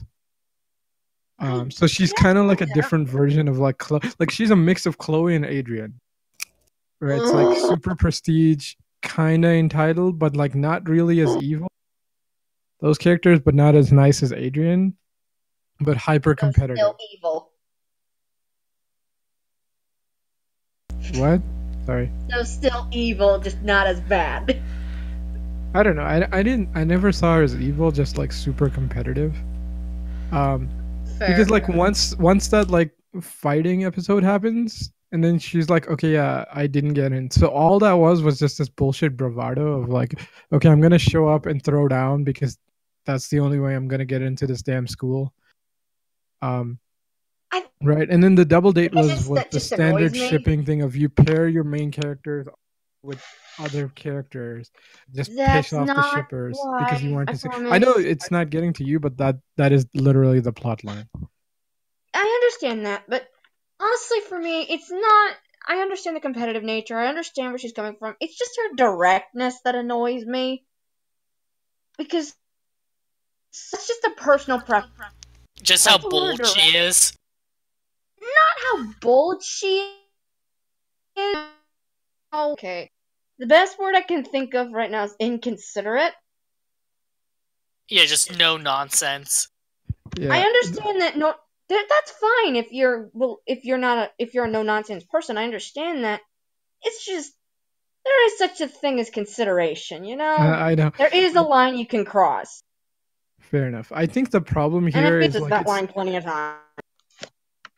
No. It's fine. Like I know exactly what you're saying. It's like I think the reason I don't hate her as much is just because like I've seen like characters like easily 10 times worse than this. That's fair. And so I'm like, this is nothing, you know, like fucking, like, my God, I literally remember people's names and I start talking and I forget.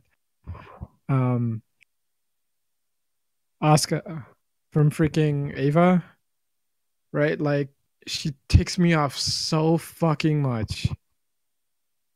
And people like her because, like, oh, she's basically no nonsense or whatever. But I'm like, right, if you want to see a really annoying version of Kagami, like, watch that. Because that personality, it's the arrogance that kills yes, it. thank you. Yeah, I mean, my thing is like, this is one of those like, I'm used to dealing with far worse characters than this, so like for me this is nothing. But like, yeah, if you're not into that, like, it'll piss you off real fast. I agree. Kagami is basically a watered down version of Sasuke Langley Shoryu. Hi, I've watched Ava. Thanks. At least somebody corrected my name. It to me, she wasn't a bad character. It's like because I understood the whole bravado thing and all that, and by the end of, you know, the whole double date thing, you see she's a genuinely good person. She means well. Because she realizes that, hey, Adrian kind of has a thing for Marinette, but he doesn't see that he does.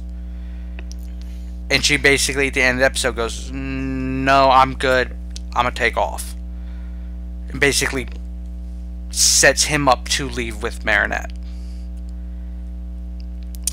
What? Yeah, man, that double date episode kind of annoyed me because I'm like, we already had semi-love interest, like, from season 1. Like, who is this new kid? Why do we need his? Why do we need him? I get it. It's because, like, okay, we resolved that plot line. We can't go back on that. But I'm like, he was so much nicer than this random magician guy. Fuck him. I'm super not into this guy. But at least he turned out to be a nice guy in the end, or like a decent human being. So that was nice. What makes Kagami a good character to me is her confidence hides her insecurities. Like, after she loses that fencing match and she's in the limousine, yeah, she's so upset that Hawkmoth is able to akumatize her, but I think I can sympathize with why. It's that desire to, like, prove you're good at something. Like, there's this whole thing about, like, no matter how good you are at something, there'll always be someone out there better than you at that. But for Kagami, it's like she's trying to prove that she can do something. She can stand out and have that one thing where this is who she is, this is what she's the best at. I mean, especially because she has to basically live up to her family's legacy, right? Like, her grandfather is a champion, her champion. Right, so she has to really be able to get in. And so if she doesn't have that, then yeah, who is she? Right, that's why I said it's sort of like a mix of Chloe and Adrian, where it's like, she's kind of got like the abrasiveness of Chloe, but then she actually does care deep down. But she also kind of has like the family legacy of both of those characters thing going on. Like, you know, it's the name you have to live up to. So she's kind of a very interesting. But like, the one thing, like, her akumatized form is cool and all. Like, the only thing I wish it had like a mask or something. Just her having like a gray face, like, I was like super not into that. Because I'm like, okay, you're just doing Silver Samurai now. Like, this is just a Wolverine villain, right? Like, give her a mask or something. Anyway, yeah.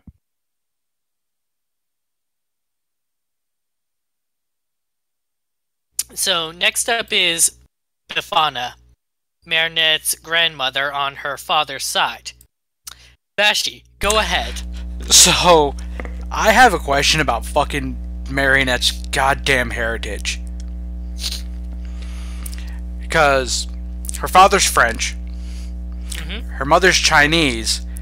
Yep. Why the fuck is her grandmother Russian? Well, it could be. I mean, the thing is, dude, literally France and Russia are pretty close, but that's not even the important thing. It's like people move. It's fine. Well, I get that. It was just so fucking jarring.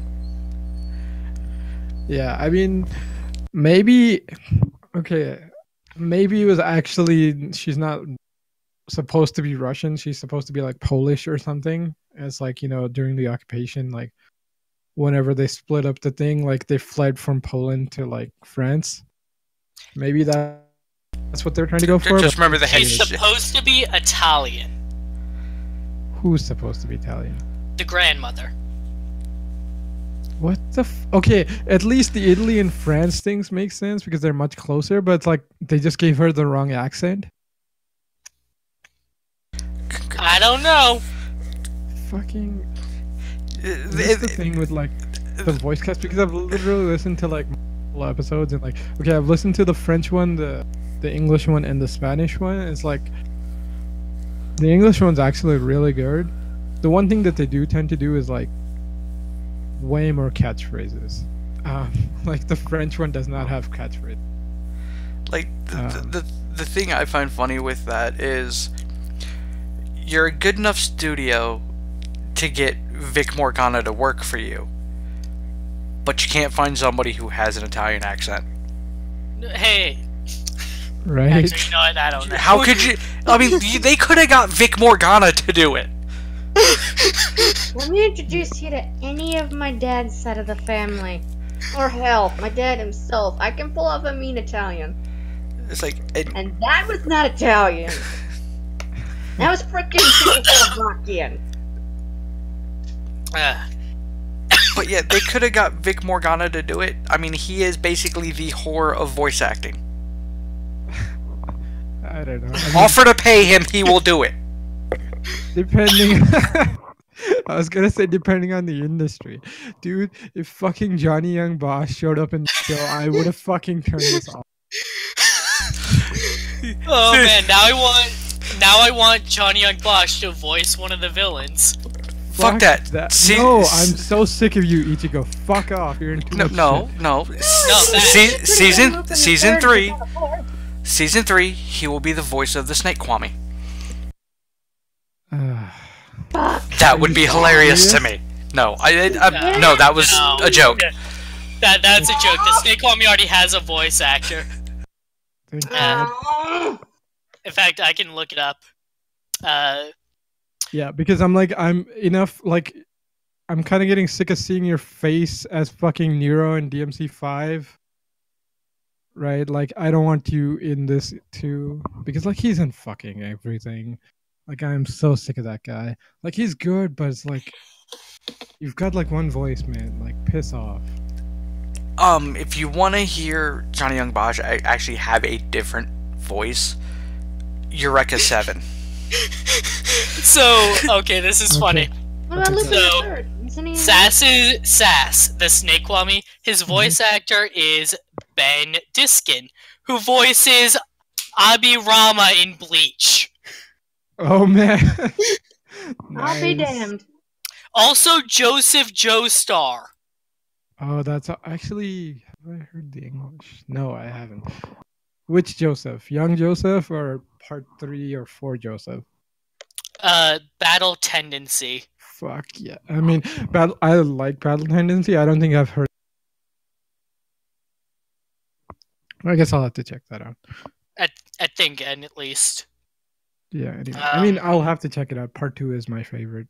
Or at least Joseph's my favorite Joestar. Because he's such a fucking, like, slime ball. I mean, he basically outthinks all of his villains. That's why he's great. He's also both number 1 and number 2 in Codename Kids Next Door. Okay, wow. That's pretty funny, too. And he's Nino! Is he? Oh, dude, Well, that's I'll impressive. be damned. There you go. What goes around comes around. Alright. He's also Max, but whatever. So, Robustus. We were talking about this earlier. It's really interesting because Hawkmoth akumatizes a robot, and also we learn that the Miraculous were the Ladybug and Cat Noir. The wish that they can grant works on Full Metal Alchemist rule, like equivalent exchange.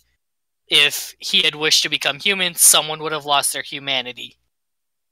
Or in other words, to get rid of the PG rating, kick the bucket and bye-bye. Right. So this just tells us that if Hawkmoth gets his wish and he brings back Emily, someone else is going away. Although did we get the clarification of they decide who loses their humanity, or did they not clarify and it's pretty much random? So we did not get clarification. My guess is that if Robustus had done it, it would have been random on him because he didn't have anyone in mind. But in theory, if you do have someone in mind, you could take it away from them. The real question is, does Hawkmoth understand how this works? I might have a theory on if he does pick somebody. I might know who. Go on. Master Fu. He doesn't know Master Fu exists. He just knows that there's a guardian. But he could specify by saying, take the humanity of the guardian. I don't know if that works, but it could. I mean, we don't know regardless. The wish could also work off Death Note rules. Oh, true. If you are specifying, you have to, that whole name and face. You have to know who the person is. Oh yeah, that's how I would do it if I was writing this show. And then there's Dark Owl. We talked a lot about Dark Owl himself, but let's talk about the other thing that happens in that episode, where Marinette and freaking close that it was ridiculous. Marinette and Adrian are trapped, and they're this is the closest that our heroes have actually been in danger of actually dying, and the only way out is to hand over their Miraculous. And so what do? They close their eyes and de-transform, and their Kwami see who they are. And the Kwami know all about the love triangle bullshit that's going on. And they are literally staring at each other, face to face, and both of them aren't opening their eyes for shit. Flag was 2 seconds away from accidentally blurting it out. That was a fantastic moment, because you see both of them going, and Tiki's just like, And again, that was me. That was another moment where I was kicking and screaming at my laptop. And it comes up again later in the season, too. They know now that is just a fact. It's it's handled really well. In a way, even on Marinette and Adrian's part of, they're both extremely curious of who the other is. And while Adrian has no problem going, hey, here's who I am, because he's attempted it on more than one occasion. He's not doing it because Ladybug wouldn't like that. Right. And he respects Ladybug, and so he's, that whole this is what we need to do thing. Props to Plague for also not just spilling it. Not even spilling that he knows. He doesn't even, do, that normal thing, say, for whatever reason, you liked somebody, and somebody else liked you, but they didn't know exactly who you were. He does nothing. He doesn't go, when he's fawning over Ladybug, he doesn't go, hey, that Marinette girl might, give her a call, she seems nice. So, this does get addressed in the second episode of Season 3, which aired, where Marinette, to cover her identity as Ladybug, pretends to have a crush on Cat Noir, yeah, that's why I'm here. And so Plague, tries encouraging Adrian to just go there, why not? Marinette's a great girl, you should just go out with her. Forget Ladybug. But that's as far as he goes, when she's physically there. It's like he doesn't does make a joke of like, why not go after both and see which one sticks? But he's only saying that because he knows that they're the same girl. So, because otherwise that would be the worst thing to say. Which, you know, Plague has been. No Flag's shit. a little shit fuck. He really is. Flag is such a little shit. It's not even funny anymore. Like, if I had to pick a character through this entire series that is my absolute favorite, it's fucking Plague. Hands down, Plague is the best fucking character in this entire fucking show. He is nothing but a walking, floating smartass. Exactly, especially considering like he comes off like, you know, he's not super helpful. He's kind of lazy. He's super destructive. Like he could come off so bad, but they do such a good job of him. I'm like, man, this is such a fun character. Like, this is how you write a smartass. Like, just use him sparingly, give him good lines, get him out of the way, show that he has a heart every once in a while. Which they do. Which they do. It's great, especially with like the new episode for me, especially season 2, when he's like, okay, no, here's half. You're gonna need it too. I'm like, at least he's not, you know, totally self-absorbed. I mean, he's done nicer stuff before that, but yeah, that was a nice moment. For me, it was that and the Nuru episode. Yeah, that was pretty good too.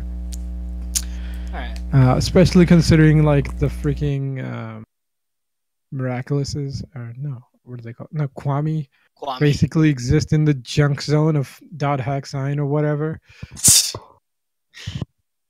Okay. Yeah, that was pretty great. Gigan Titan.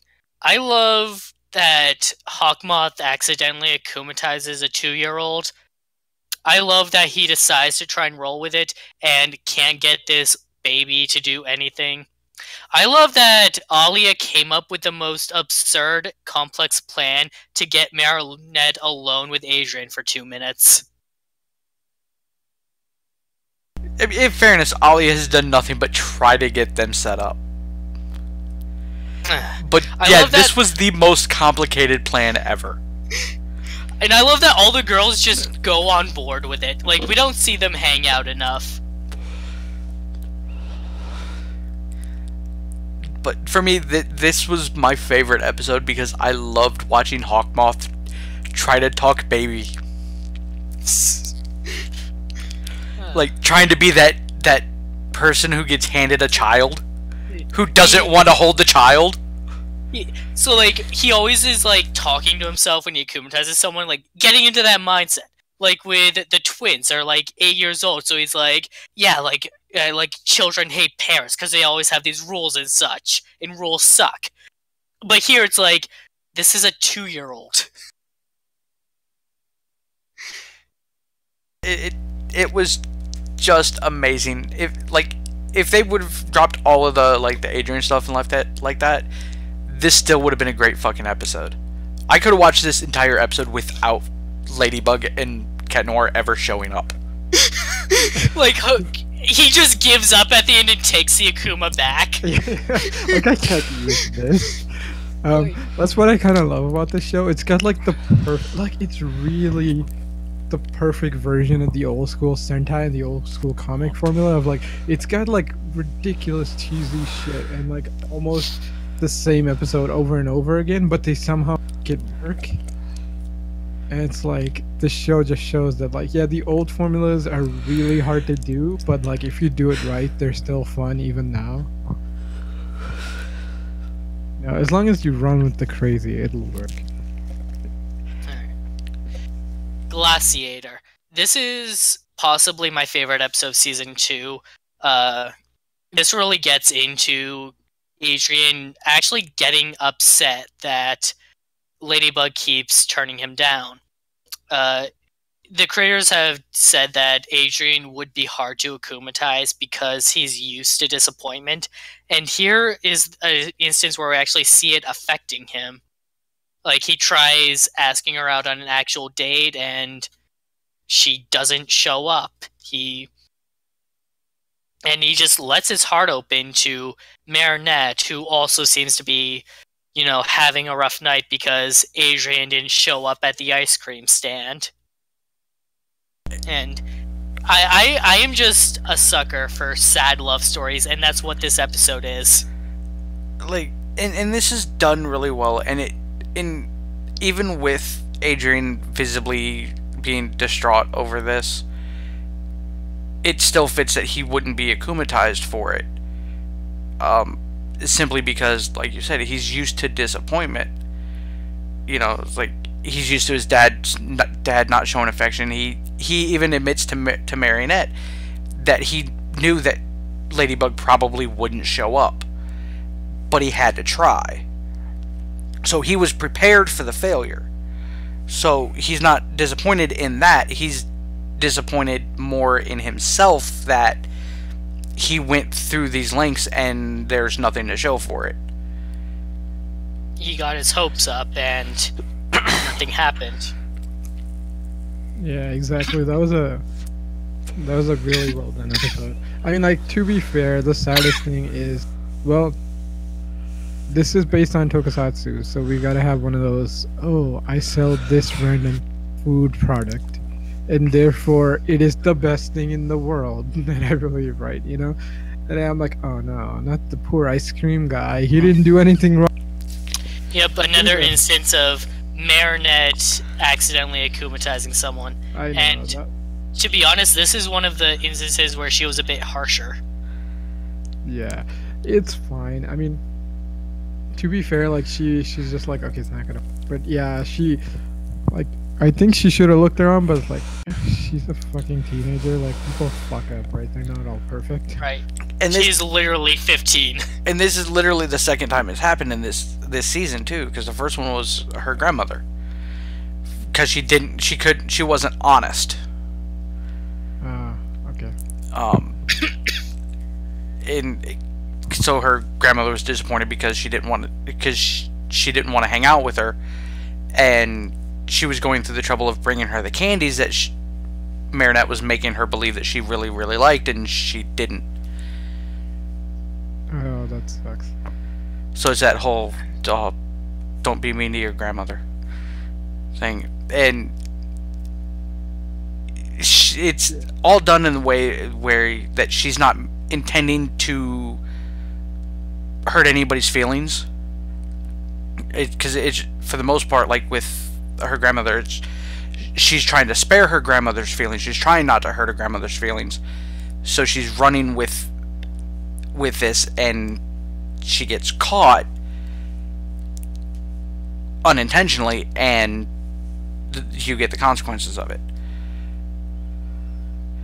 It's like, and the same thing with Max. She wasn't intending to, wreck his day, or because she didn't realize how important that was to Max, to the competition, until the end of the episode. Marinette, when she akumatizes people, she doesn't mean to hurt them, and in some cases she thinks that she's sparing their feelings, but it's not like Chloe, where Chloe is actively going out to hurt someone. It's like, and that's the thing I like about Marinette. And it's one of the things I like about the writing in this show is, like, you get a lot of Toku where even the heroes are kind of one-dimensional, and they're not really fleshed out in terms of, like, flaws. You get it more with, like, the Western adaptations for it, but these characters, you can see they have massive flaws. Despite being the heroes, is like, they're very flawed people. And I love the fact that they went to this depth of it for these characters. All wrapped up in a package of, yeah, your little 6-year-old daughter can watch this, watch the cool heroes fight the villain, and be happy and entertained. Yeah, I mean, the intended age is like 7 or something. Quality. Go ahead. Like, you don't have to treat your young child audience like idiots. to make a show that would entertain them. I mean, yeah, but how will they then become the future evil overlord of Earth, man? The kindest Demon King. He has so many flaws, such a relatable guy.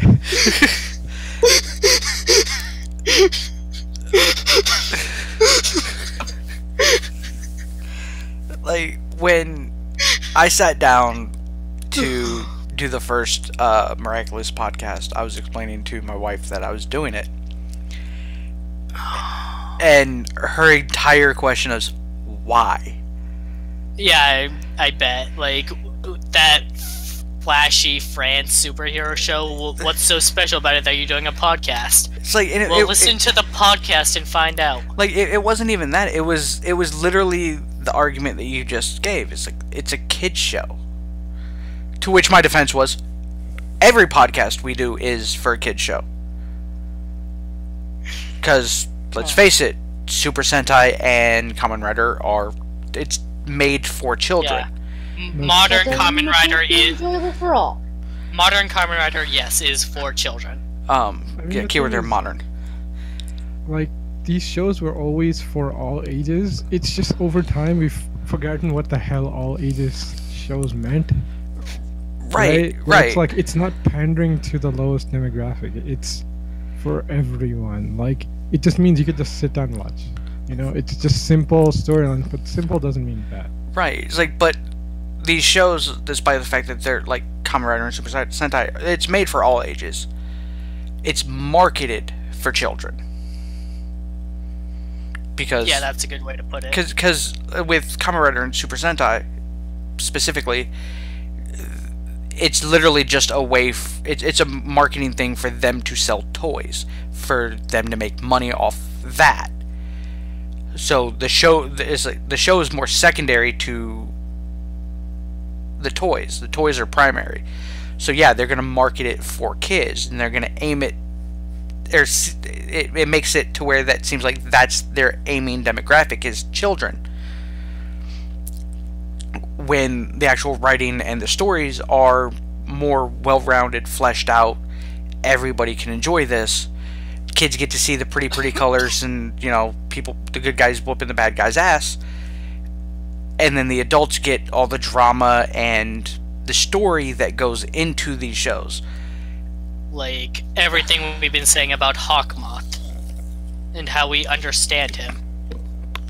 So, and this is a very good point to point out. Is like, well, yes, anybody who's seen anything for this show, it very much looks like a show for 5, 6, 7, 8-year-old kids.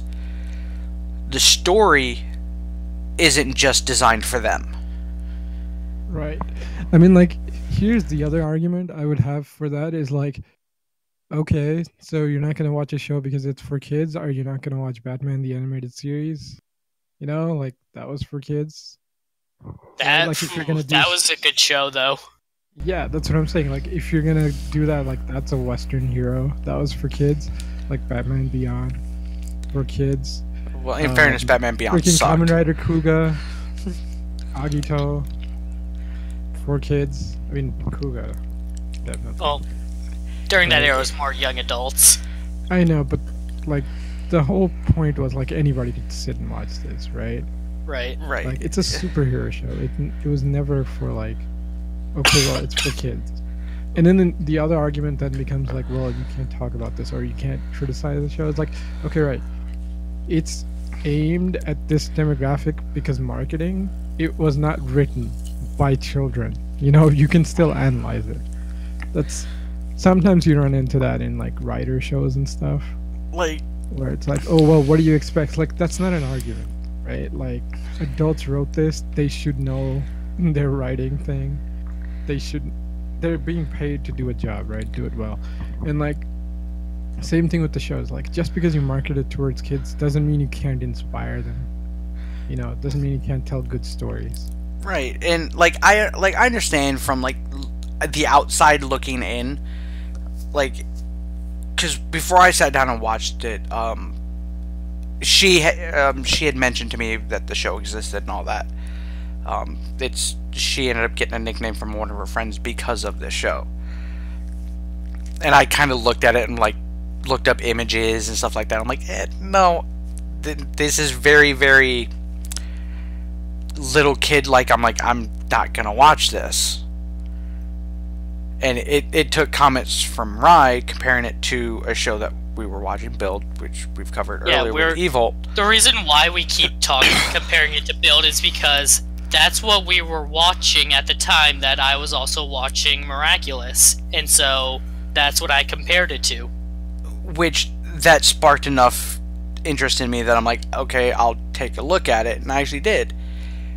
Going into it with the idea of this is being very child-focused in terms of direction and aiming for the demographic it was designed to hit, it's nothing like what you would expect.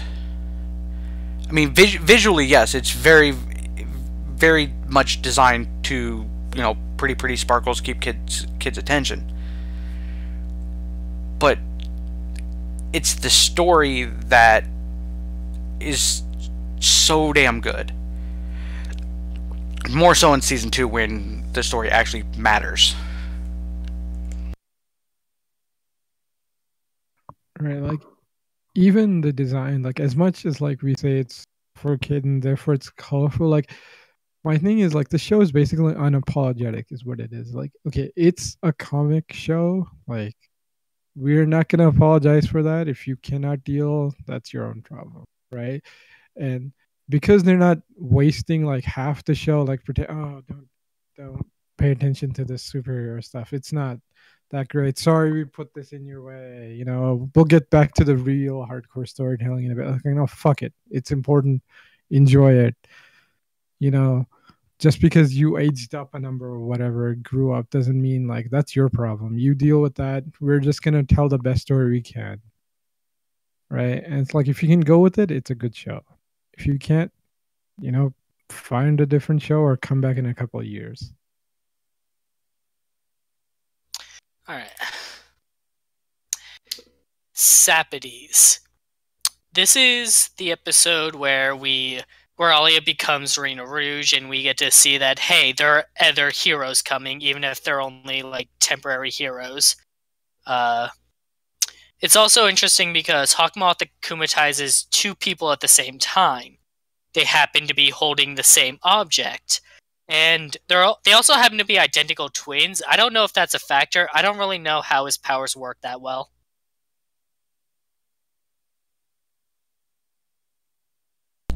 Like this was a good episode because it kind of brought back the aspect of when Marinette fucked up in Origin of shit, we have more than one of these to deal with, which is why they ended up getting Alia's help and all that. It's handled really well into showcase Reina Rouge's power of illusion and the grand, majestic things that she can create. The only part of the entire episode that worried me a little bit was, man, if they were a little bit lower with that device to take off the hats, they could have been decapitating kids. Because it was basically that water wheel type aspect to clip the hats off the heads. That could have been messy.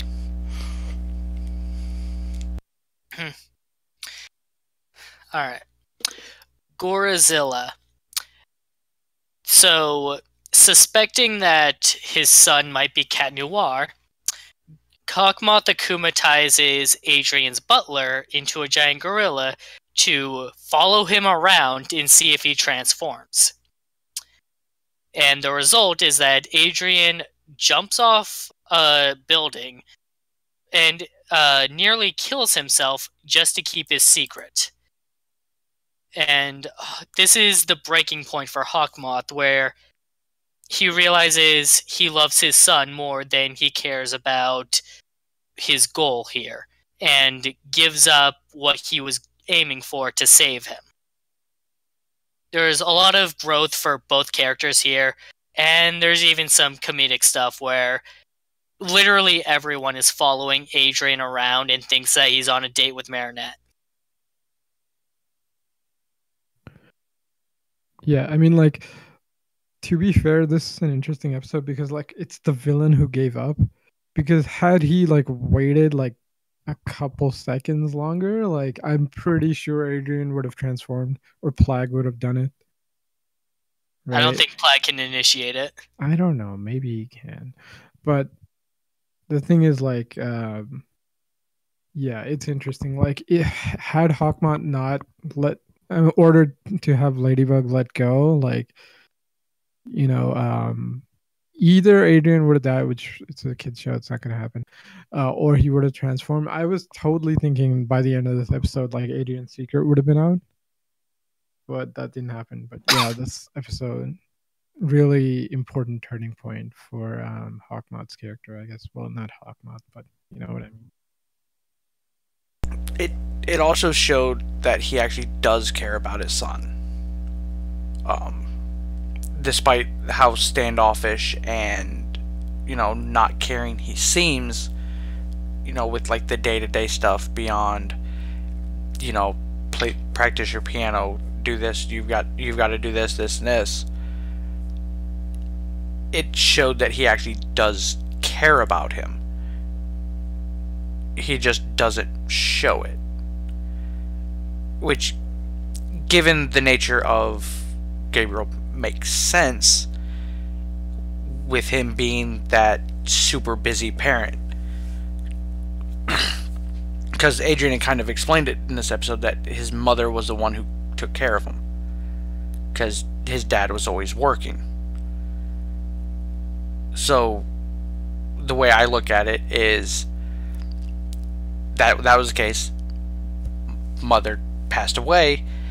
Now, dad has to fill in, and because so much time has passed where he wasn't involved, it's that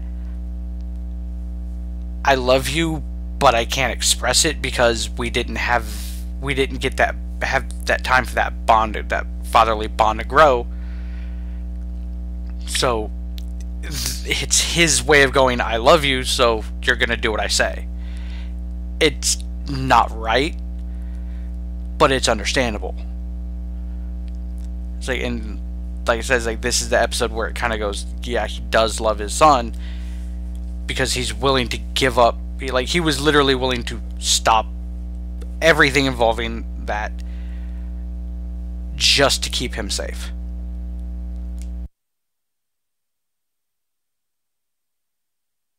Yeah, the funny thing is this, like, it's kind of a semi-common-ish character arc. I mean, not super common, but it does happen.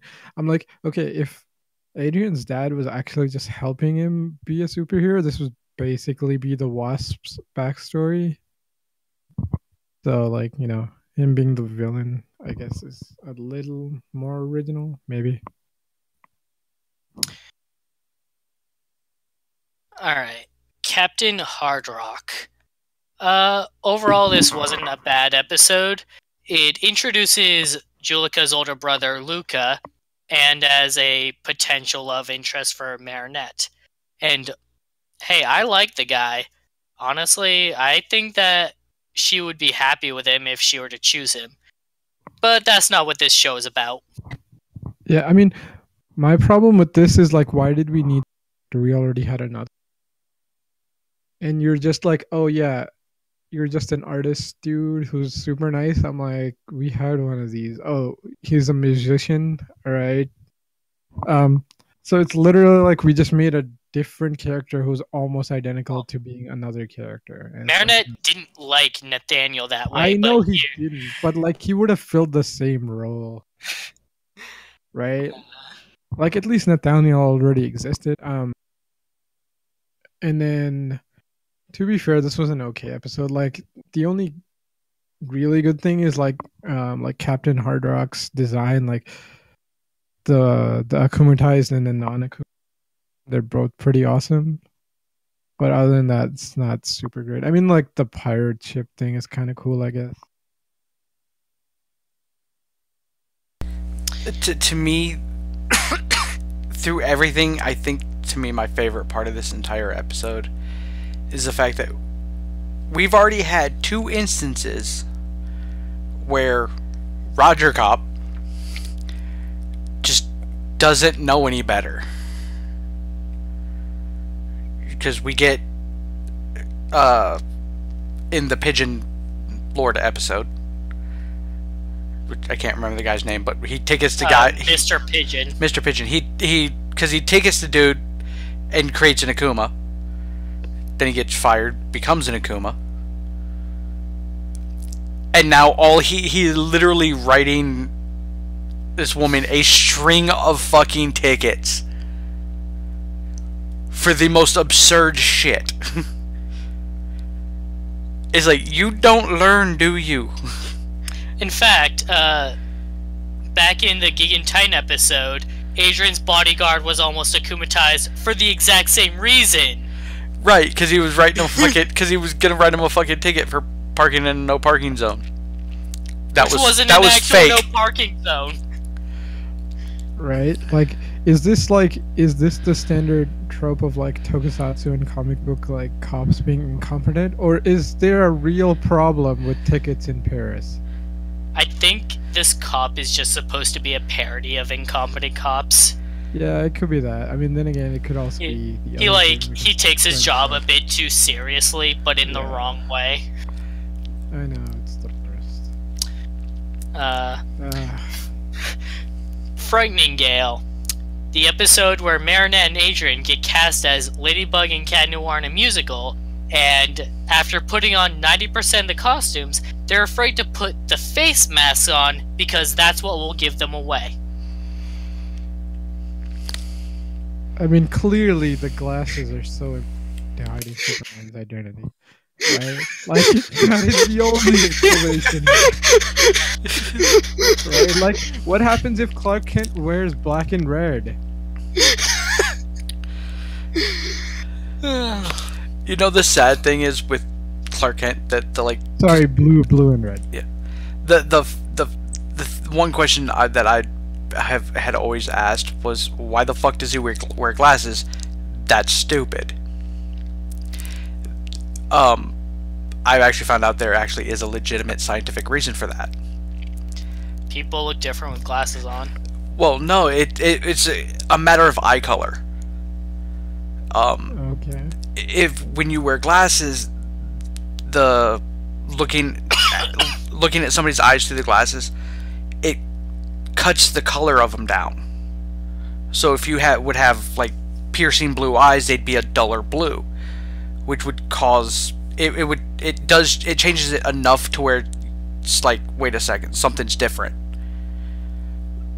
Interesting. It doesn't explain why nobody fucking recognizes him, because all he does is take the glasses off and curl his hair on the other side of his head.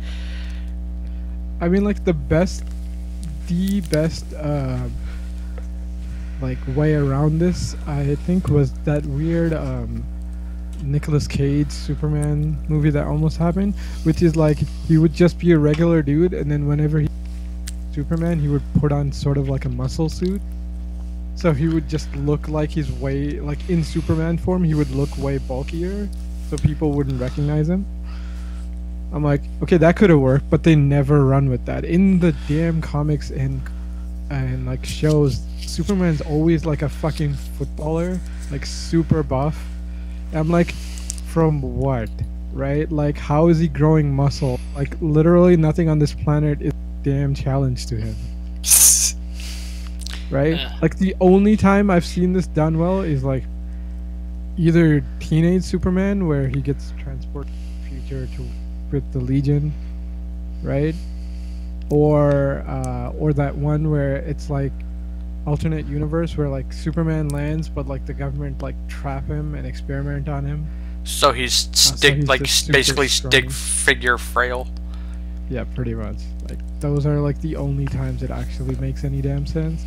Because like muscles on Superman don't matter. Like, he's literally powered by the sun, right? Like, I mean, Supergirl's almost as strong as him, and she's nowhere near as muscular. So because, like, again, it doesn't matter. But, but like the show could have made it work, where it's like, okay, they have masks on. If like you couldn't see, like, if they didn't have freaking Domino mask, right? Like, it's just you could see too much of their faces.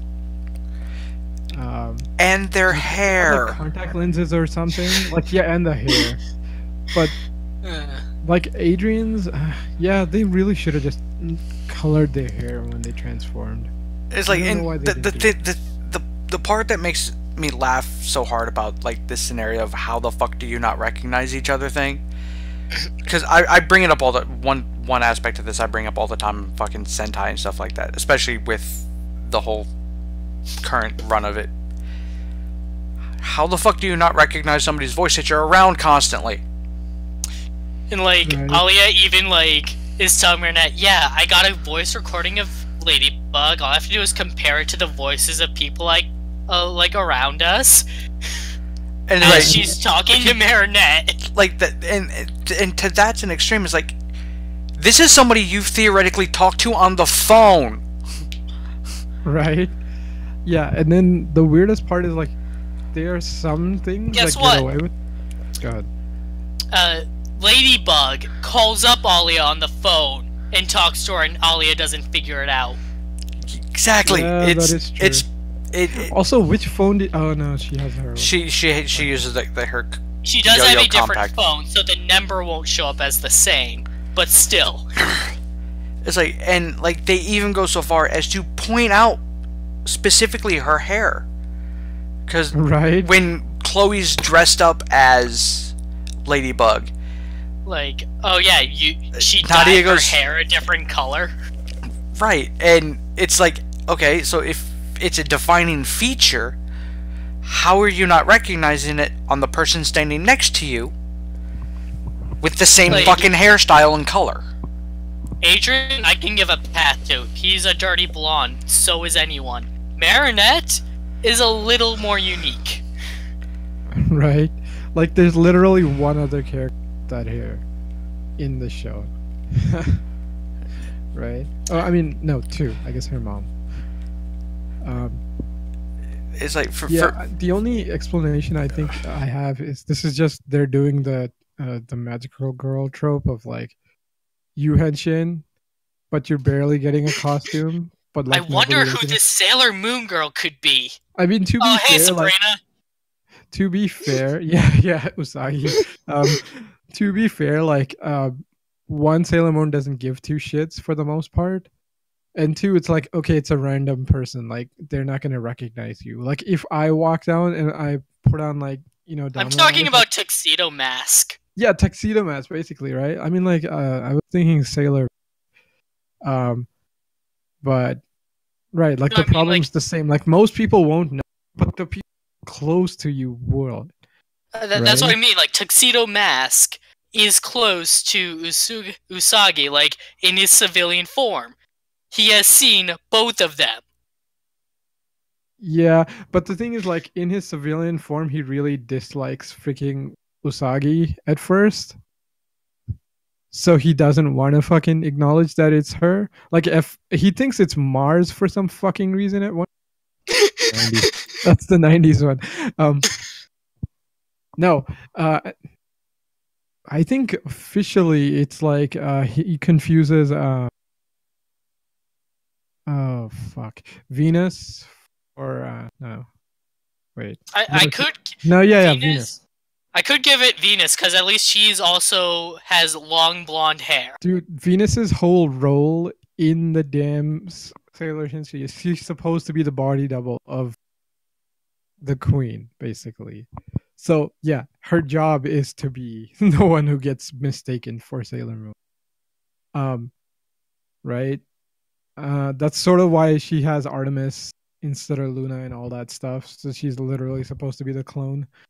But yeah, at least in there you have like multiple people who it could be, so you can't mistake. Like Marinette kind of has the worst, where it's like it's just blue. Like they really should have fucking dyed their hair when they changed.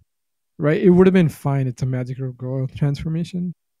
At least in Garo, whenever you hear them talking, but because sometimes you get to it going outside and then you hear that weird like metal echo sound thing going on, and that's like masking their voices. But like here, it's nothing. Ugh. Siren. The episode where we're introduced to the the special forms that they can take on, such as the underwater form they use in this episode. But I don't care about that. I care about Kim. Because Kim has a crush on Chloe all throughout season 1. Even after Dark Cupid, where she humiliates him. And in this episode, he finally realizes he was being a fool and that he could go after another girl, one who also likes him. And I just kind of feel for him in that he still thought that he had a chance with after Dark Cupid, because sometimes it's just hard to let go. Yeah, like I think I missed that episode, but yeah, because like I had an issue and I've missed like a couple episodes in both seasons. So this girl has a crush on Kim, and no. I saw this one. I didn't see the Dark Cupid one. Oh, yeah. What Siren, I said, Chloe humiliates him when he tries asking her out on Valentine's Day. Yeah, that sounds rough. I mean, like the Siren episode was really kind of sad because it's literally about to tell this idiot, and then he leaves. I'm like, bastard, digging in there. She was about to tell him too, like just straight up say it. Yeah, I know. And plus, she's not even that bad of a villain because she's like, okay, like piss off. I just want to talk to this guy. You know, right? Like, I'm like, oh, that is probably like the best, like, tragic love-ish character. Like, you know, like Dark Cupid and Siren, I guess, are probably like the best examples of how to do those characters.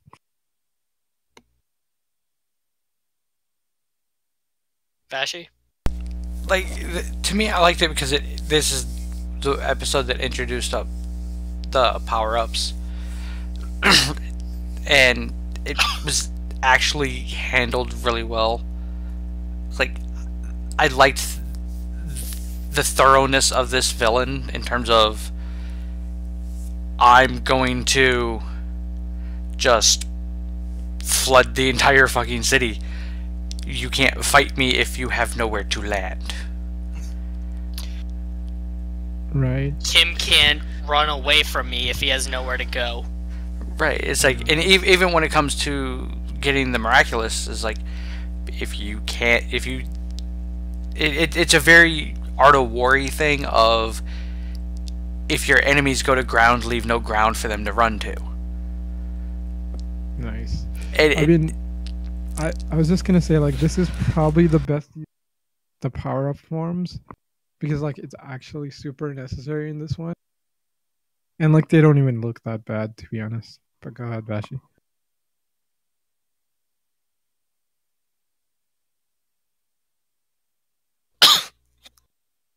Are you done? Yes, sorry, I forgot my mic was muted. Alright. Zombie Zoo. This is just an overall fantastic episode. It opens up with Marinette getting so frustrated that Akmoth almost akumatizes her. And then Miss Bustier, the teacher, steps in and saves Marinette by getting akumatized herself.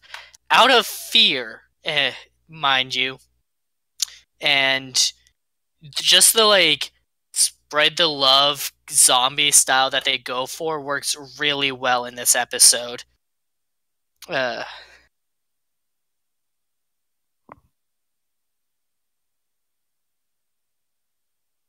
Yeah, I mean, it was a really interesting take. Like the weirdest, like, non-violent zombie take. I mean, I guess they had to get around the blood and gore somehow, right? Yeah. I don't like her design, but otherwise the episode was really good. Also, pretty awesome teacher. I mean, not the best. The best teacher is probably the one from Corpse Party, but leaving that game aside, pretty awesome teacher. It's like in general, I liked it. To me, this was one of the more forgettable ones.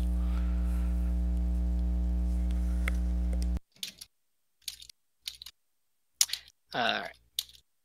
Frozer, the double date episode we were talking about earlier. I don't care about this villain. But the rest of the episode is really good. The whole double date thing. I don't know. I actually really like this guy because he's like, I kind of felt really bad because he's trying so hard just to keep his freaking ice rink open. Yeah, Right? I feel for him. It's just, it felt like the villain story this time around was the B plot. Yeah, it kind of was. But to be honest, like he almost freaking won. And his design is mostly great. Like I wish he had like a helmet or something. Because just his like plain face is kind of boring. But like the rest of him is okay, and the ice powers, like him using the ice powers are cool.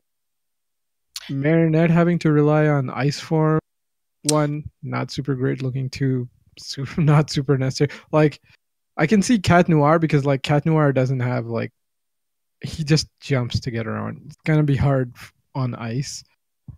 And plus his like ice form isn't that bad. Plus Plaid gets triple crown thing, which is cool too. But otherwise, like I thought it was okay, especially because like how close he came to almost winning. It's like, yeah, it was just like solid. Like it was basically an episode that did what it had to do, and did it fairly well.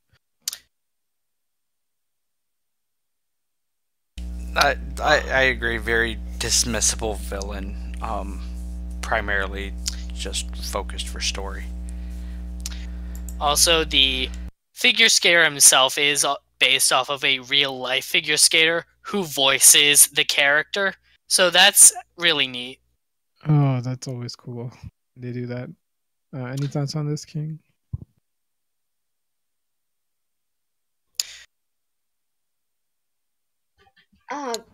No, not really. I didn't really have much to talk about this one. Alright. You heading out, King? Sorry, come again? Are you heading out? Like, are you getting off? No. I'm okay. Alright. I did like the double date stuff in the episode, though, and just how it shows like the actual compatibility between the pairings. Adrian, I don't think would go well with Kagami. She's a bit too abrasive for him. As we see when he becomes Cat Noir, he likes being outgoing and free. I maintain, though, that Marinette would be fine with Luca if she wanted to be with him.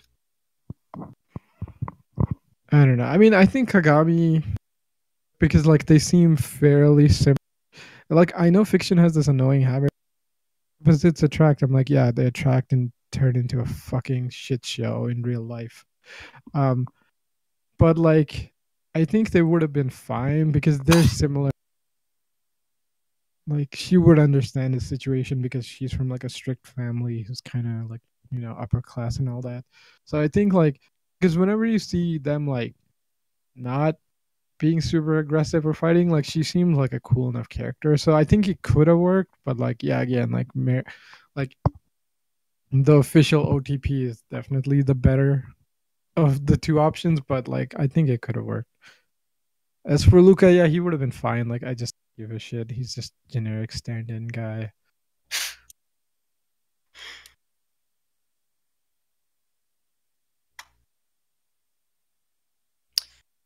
Vashi, your mic is muted. Oh, yeah, my bad. I really didn't have anything to add. Oh, okay. Alright. Troublemaker. Jagged Stone's assistant Penny. We were talking about this earlier, how no one person causes her to get akumatized in a single moment of an unfortunate thing. It's just something that's been building up and was going to happen one way or another. And she has a really cool power too. And just her outfit is good. This was just overall a really good episode. I just like how everything is done in this one.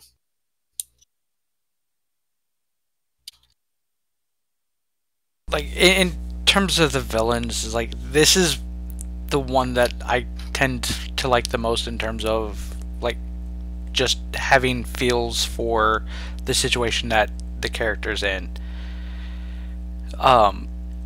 Because, like, most of them it's like, oh, the girl you like doesn't like you, or, oh, you didn't get your way kind of thing. Or you weren't chosen for this project or this. It's like, this is just literally just the copious amounts of crap that she has to deal with, finally reaching that point of, I can't take this. And it's one of the few villains that I'm like, yeah, I want to apologize on behalf of everybody else for being a bunch of shit dicks. Unintentional, but it's done really well. It's like they gave her a unique ability in terms of the fact of, we're just gonna, because her entire power was basically, let's dick with people. She's like Danny Phantom, basically. And she's the one villain that truly came the closest to getting the Miraculouses. Because we even see how, like, what happens if you only take off one of Marinette's earrings? Oh, half of her costume disappears.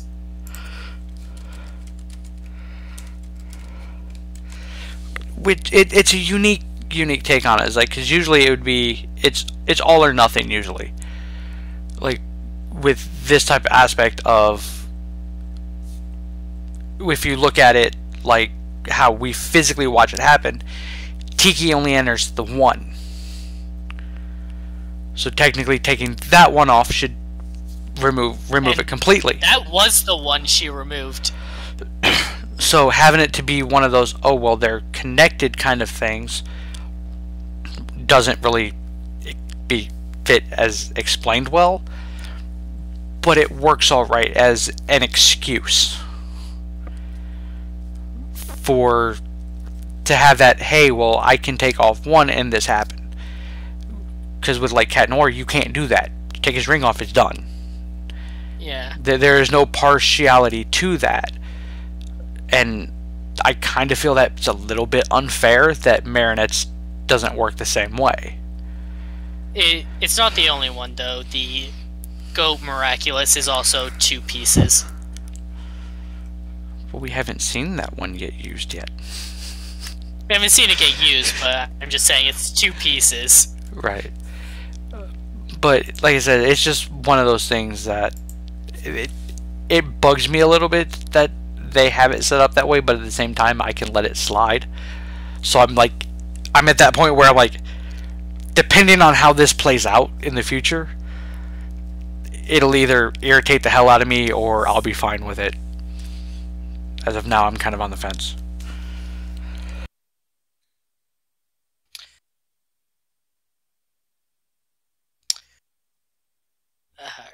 The Queen's Battle 2-parter. Style Queen and Queen Wasp. Audrey Bourgeois and Chloe Bourgeois. We talked a bit about these characters before, just how the kind of character that Audrey is, and when you finally see her, and how Hawkmoth was intentionally pushing her to this point. And Chloe stumbles upon the Miraculous by accident and tries to abuse its power. Like, I'll just cause the problem so I can be the one to solve it and I'll be a hero. Like, it's the same thing, right? And it's not the same thing. And when she gets told off, she gets akumatized again. And in the end, she recognizes her mistake and actually apologizes for it. On live TV, too. Like for me, the aspect of this that I kind of understand why Chloe did what she did was the fact that there were no Akuma. There were no supervillains to fight. How do you show off that you're a superhero if you don't have that? It's a very wrong thing to do, but it makes sense. And we've had this aspect through like several different types of media that I've seen for like superheroes that, well, I'm gonna create a problem so I can clean it up and get the praise for it, because even though I created it, I solved the problem, which shows that that shows that I can handle this and I'm a good hero. It's just she had no other way to show that. The other aspect of this that I like is the fact that apparently it doesn't matter who you give the Akuma to? Yeah, the jewelry. Because the Miraculous. The Miraculous. My brain was focused on collection. Oh no, this is not the looping collection. Right. Functionally, yeah. Right, it's like, and my brain was sitting there going, "That's the wrong word. That's the wrong word. Shut up." But yeah, this is the episode that points out is like you can, just because you have used one doesn't mean you can't use another. Because right. her intention was to give that to Alia. But, evil bitch mother intervened and she dropped it. So, literally Chloe in this entire scenario is a big giant oops, I fucked up. And something good came out of that. Right, it's like Chloe gets to that point of, no, I need to do this the right way. Yeah, that's not what it means to be a hero. Which it also starts her turnaround as a character, just as who she is in general. It doesn't excuse the things she's done in the past, but it's a step towards being a better person. Right. And even Marinette believes that. Right. I mean, like, these two episodes did a lot for Chloe's character, especially, like, one, really good designs, really interesting fight, and two, like, good, like, character development at the same time. So, like, the show, season 2 really started hitting its stride at this point. I mean, I guess since the last episode, I guess it really hit its stride. But, like, yeah, this two-parter was so well done. We also learned that Cataclysm can destroy a Miraculous, and the Lucky Charm can fix it.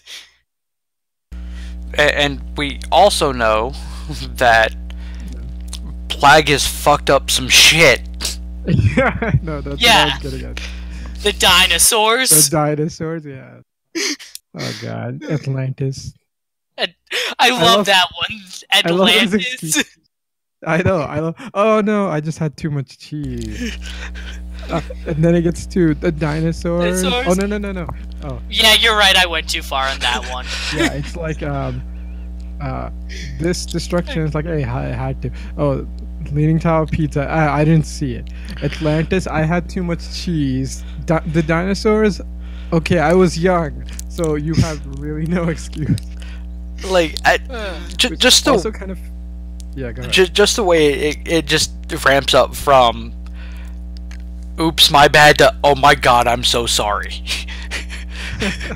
Hey, at least he didn't sink it like 7. He didn't sink Atlantis 7 Cosmos. Very Odd Parents, yeah. I also do like that Marinette meets Plague. Like, this is Cat Noir's Kwame. This is his partner that he deals with. And he is nothing like Tiki. It's like, yeah. This was the episode where I'm like, you know what? I fucking love Plague. Like, I've always liked his interactions up until this point. It was like, but seeing him basically on his own, and, for lack of a better term, in his element without being sucked into a Miraculous was a nice touch. And I also like the fact that it points out that these Kwamis can do shit on their own. Yeah, so what I read was that the Miraculous themselves, the jewelry, were created by a wizard so that humans could partner up with the Kwami and use their power and control it, rather than letting the Kwami run free on their own. Yeah, makes sense. To be fair, like, it's interesting to see them. Like, it just kind of reminds. I wonder if we've gotten to that episode. Okay, whatever. Like, when they're trying to do contact, like Hawkmoth's Kwami. Nuru. Okay, yeah, because I love how they're like, oh, they're all standing there. It's like, oh no, I fucked up. Egg gets to Plague. It's like, yeah, they fucked up. Yeah, that was like no responsibility whatsoever, even though this is basically your own. Like I said before, Plague's a little shit fuck. Like, if you want to antiquate him to, like, to me, the easiest way to antiquate him is he would be Loki. He would be what? Loki. He's not evil per se. He just likes to fuck around. Alright. Reverser. Introduce new character Mark. Who I think is confirmed to be in the LGBT community. And he may have a crush on Nathaniel. Overall, I like Reverser's power. Just the way he flips people's personalities. It was neat seeing him switch Chloe and Sabrina's situation. Just as well as, like, the clumsy Ladybug and the scaredy cat Noir. Also, Alex got to help out this episode, and she's great. She's a great character. I liked the uniqueness of his power, and the challenge it presented for Marinette and Adrian for this. Because literally, if you can't use your shit because you're clumsy as hell, what the fuck do you do? Because, like, every aspect of Ladybug requires elegance and grace and everything else like that, so her not having that was pretty much one of the worst things you could do to her to beat her.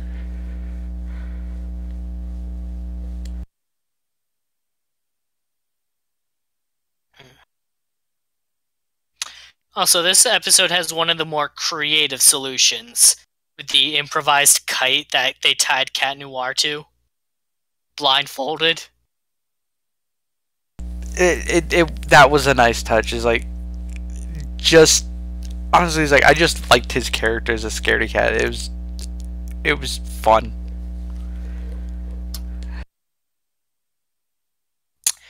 Anansi, Alia's older sister, Nora. At this point, Alia's mother is the only member of the family that has not been akumatized, and we don't even know if the mother is in the picture because we haven't seen her. This is the one where Nino proves himself that he's more than just a joke. He becomes carapace.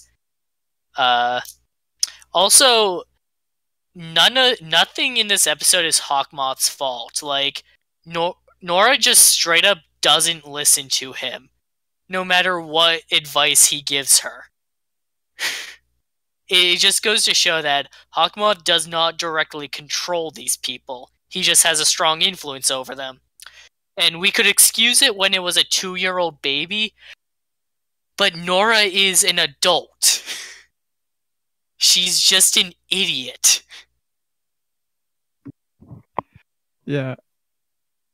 Says something about the tenacity of her family, don't it? Am I wrong? It also shows that her family is very good at getting akumatized.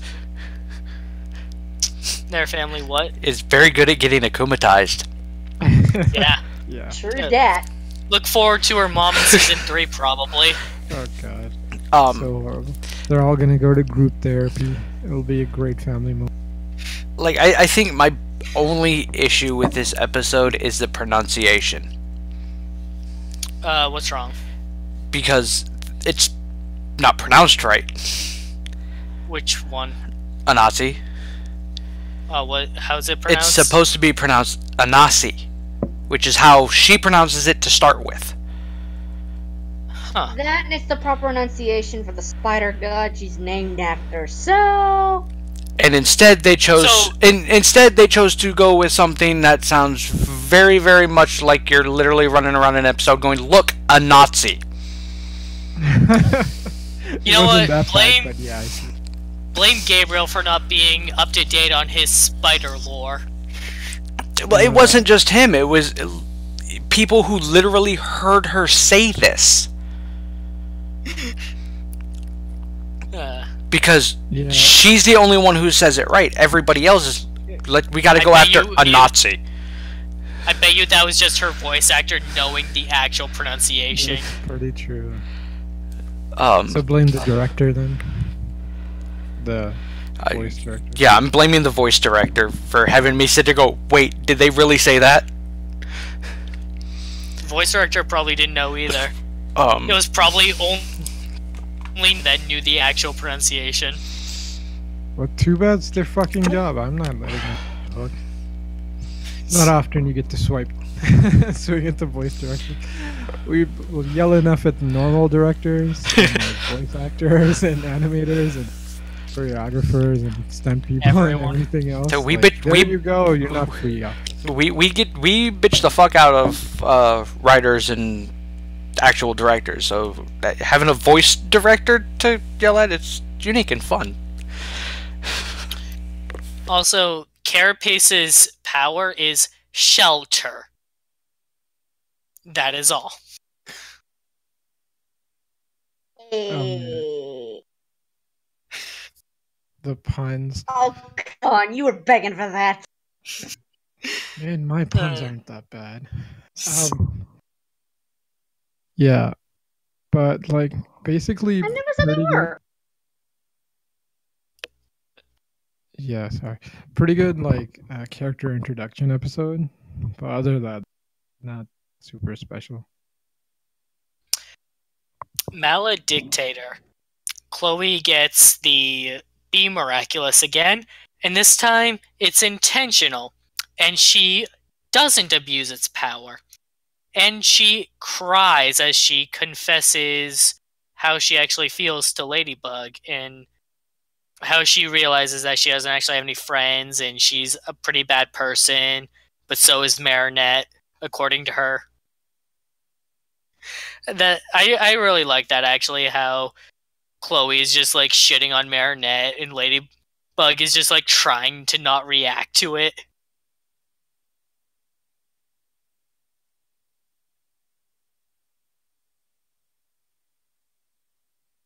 Vashi?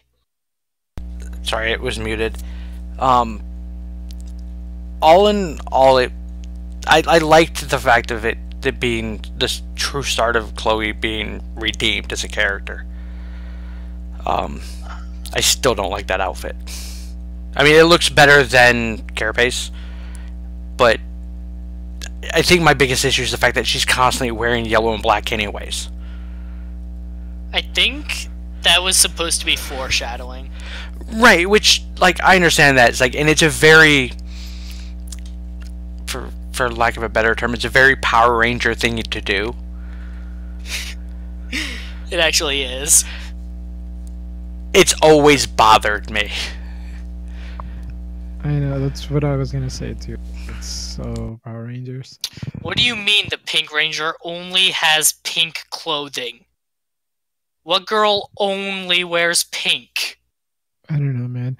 I literally had to wear, like, normally I joke like, oh right, I'm like that freaking goth kid, so I wear so much black, but like I literally had to wear all black and only black for a job. I'm like, fuck this.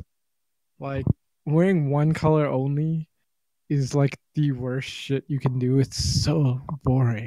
Such a pain in the ass.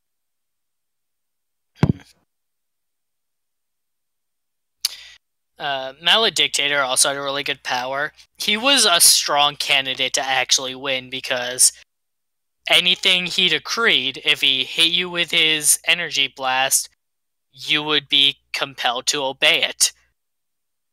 He could literally have taken Cat Noir's Miraculous at any time. He just didn't feel the need to because Cat Noir was no longer a threat. Or so he thought. I do love that the lucky charm in this episode is just a fucking rocket launcher, and all Marinette does with it is pull off the laser pointer.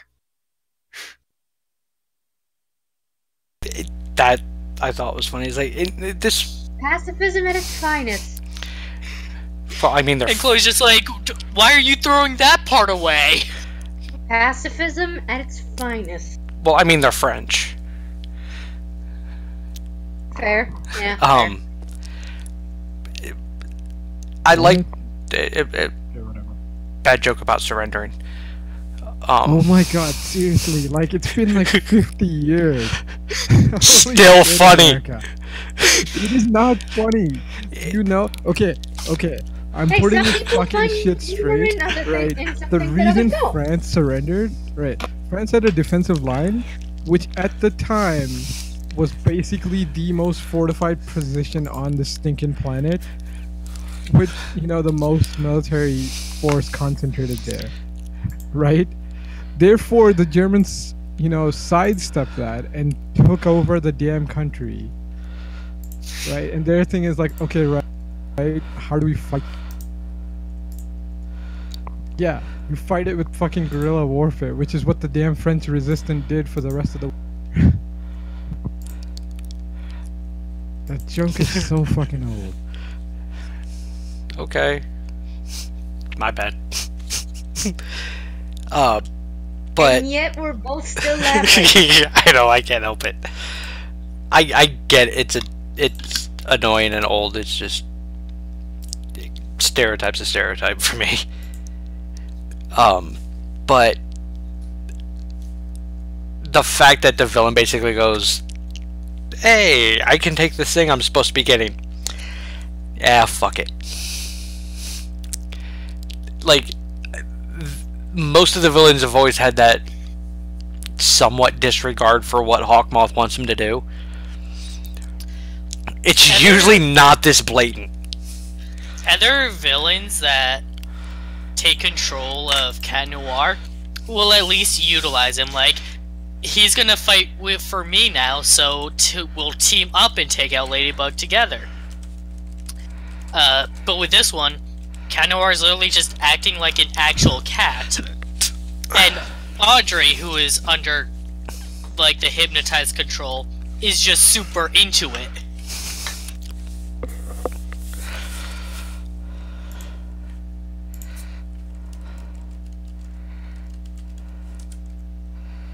Alright. Sand Boy. This episode does a lot. We learn that the Kwami are bound to obey their master.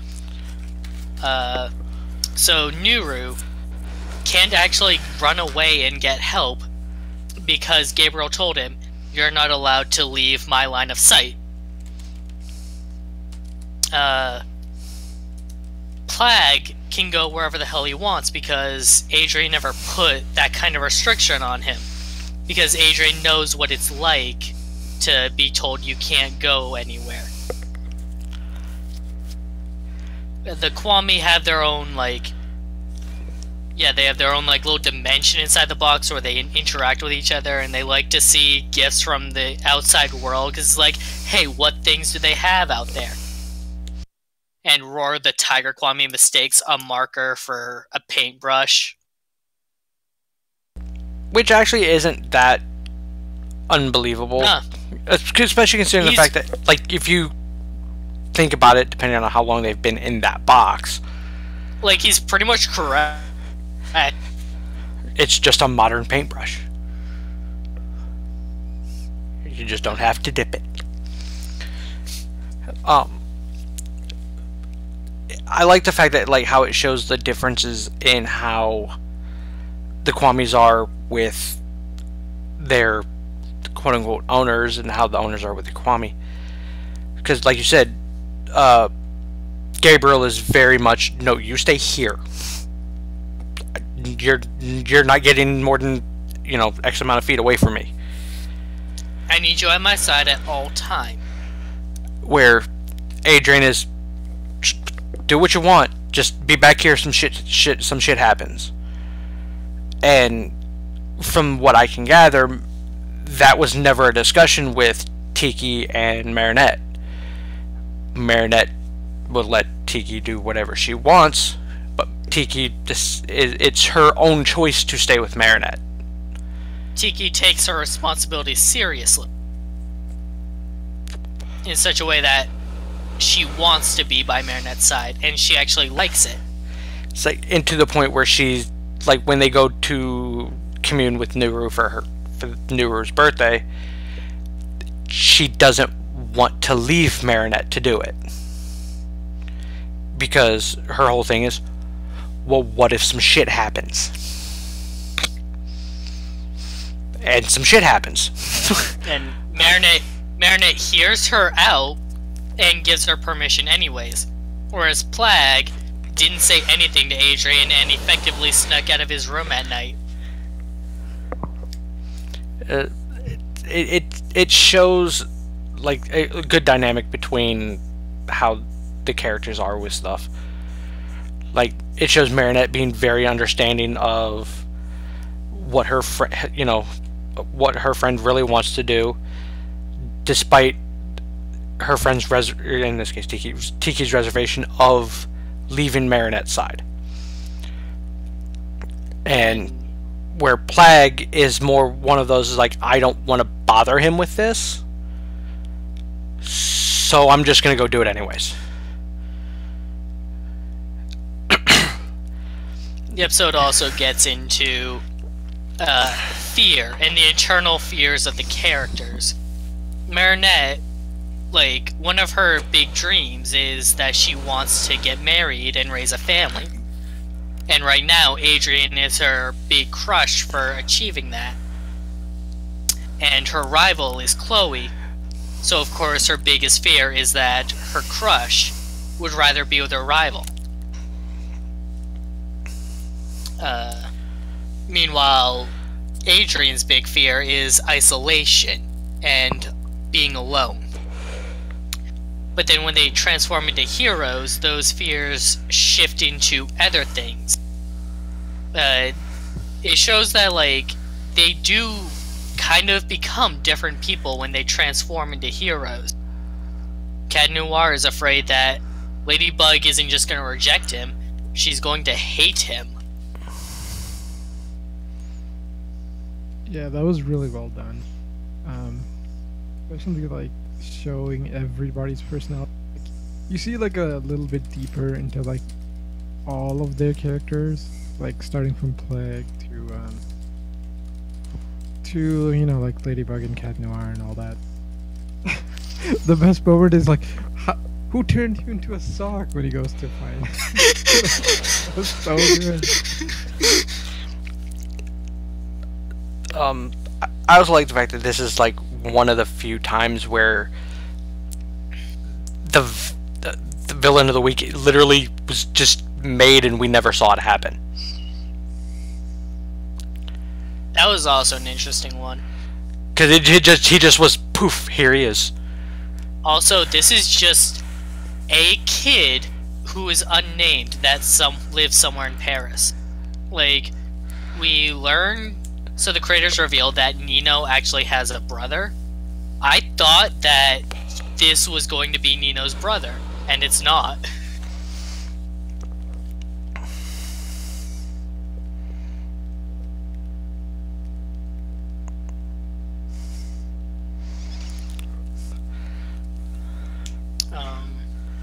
I don't. Oh right, isn't Ladybug's fear that she loses her powers when she gets hit? Yeah, she basically has no powers. Yeah. I'm like, what the hell Like is going? she's afraid that she can't do anything. Yeah.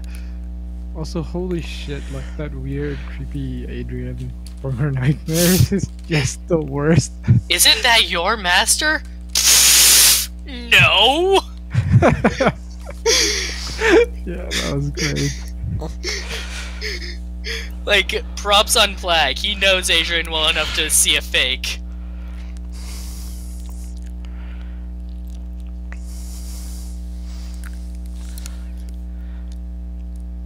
Ooh.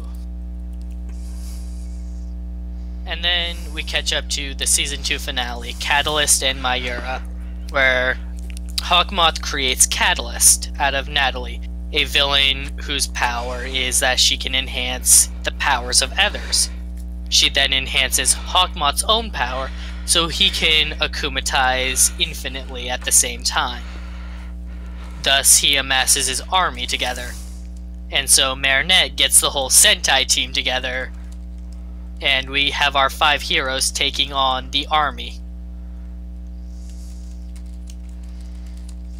Yeah, they should have had a roll call. They kind of did when they all made their like proclaims to Hawkmoth, but yeah, a roll call would have been great. Yeah. Like that was one thing I was hoping for. I'm glad we got like the Sentai pose and all that. That was a nice touch. But, and I know it's the fact that we've been watching Sentai, so that's literally one of the key points when the group transforms is the roll call. So I'm like sitting there going, waiting for it, and I'm like, oh, it didn't happen. Right? It's like they were right there. They could have done it. I mean, they did the writer thing of like calling out the villain, but like they didn't do a roll call. It would have been perfect. Oh well. I also liked that Hawkmoth's power-up form actually looks different. I don't like the Scarlet Moth. I don't like the look of it. Only because I think but at least it's different. It's different because I think he looked, at least the model looks better being the black and purple, or black, purple, and silver. So having it all red is like jarring. And it's too much red too. Like it was more so because all the fucking Catalyst villains that he makes are red. To signify that. Except, so there's an animation error where when Lila gets akumatized as Volpina the 3rd time at the end there, she's the normal orange. I missed that. Yeah, it's a slight animation error, probably because she got akumatized normally in part 1, that they just used the same model. Okay. That I did not catch, but it was an interesting fight nonetheless. I mean, like, the interesting question is, like, okay, if Volpina can just become herself and it's the exact same power-up, what the hell's stopping Hawkmoth from just repowering up Natalie and then just having infinite butterflies all over again? So I had this discussion with someone else who was basically saying the same thing, like, there's no reason for him to not just do this again.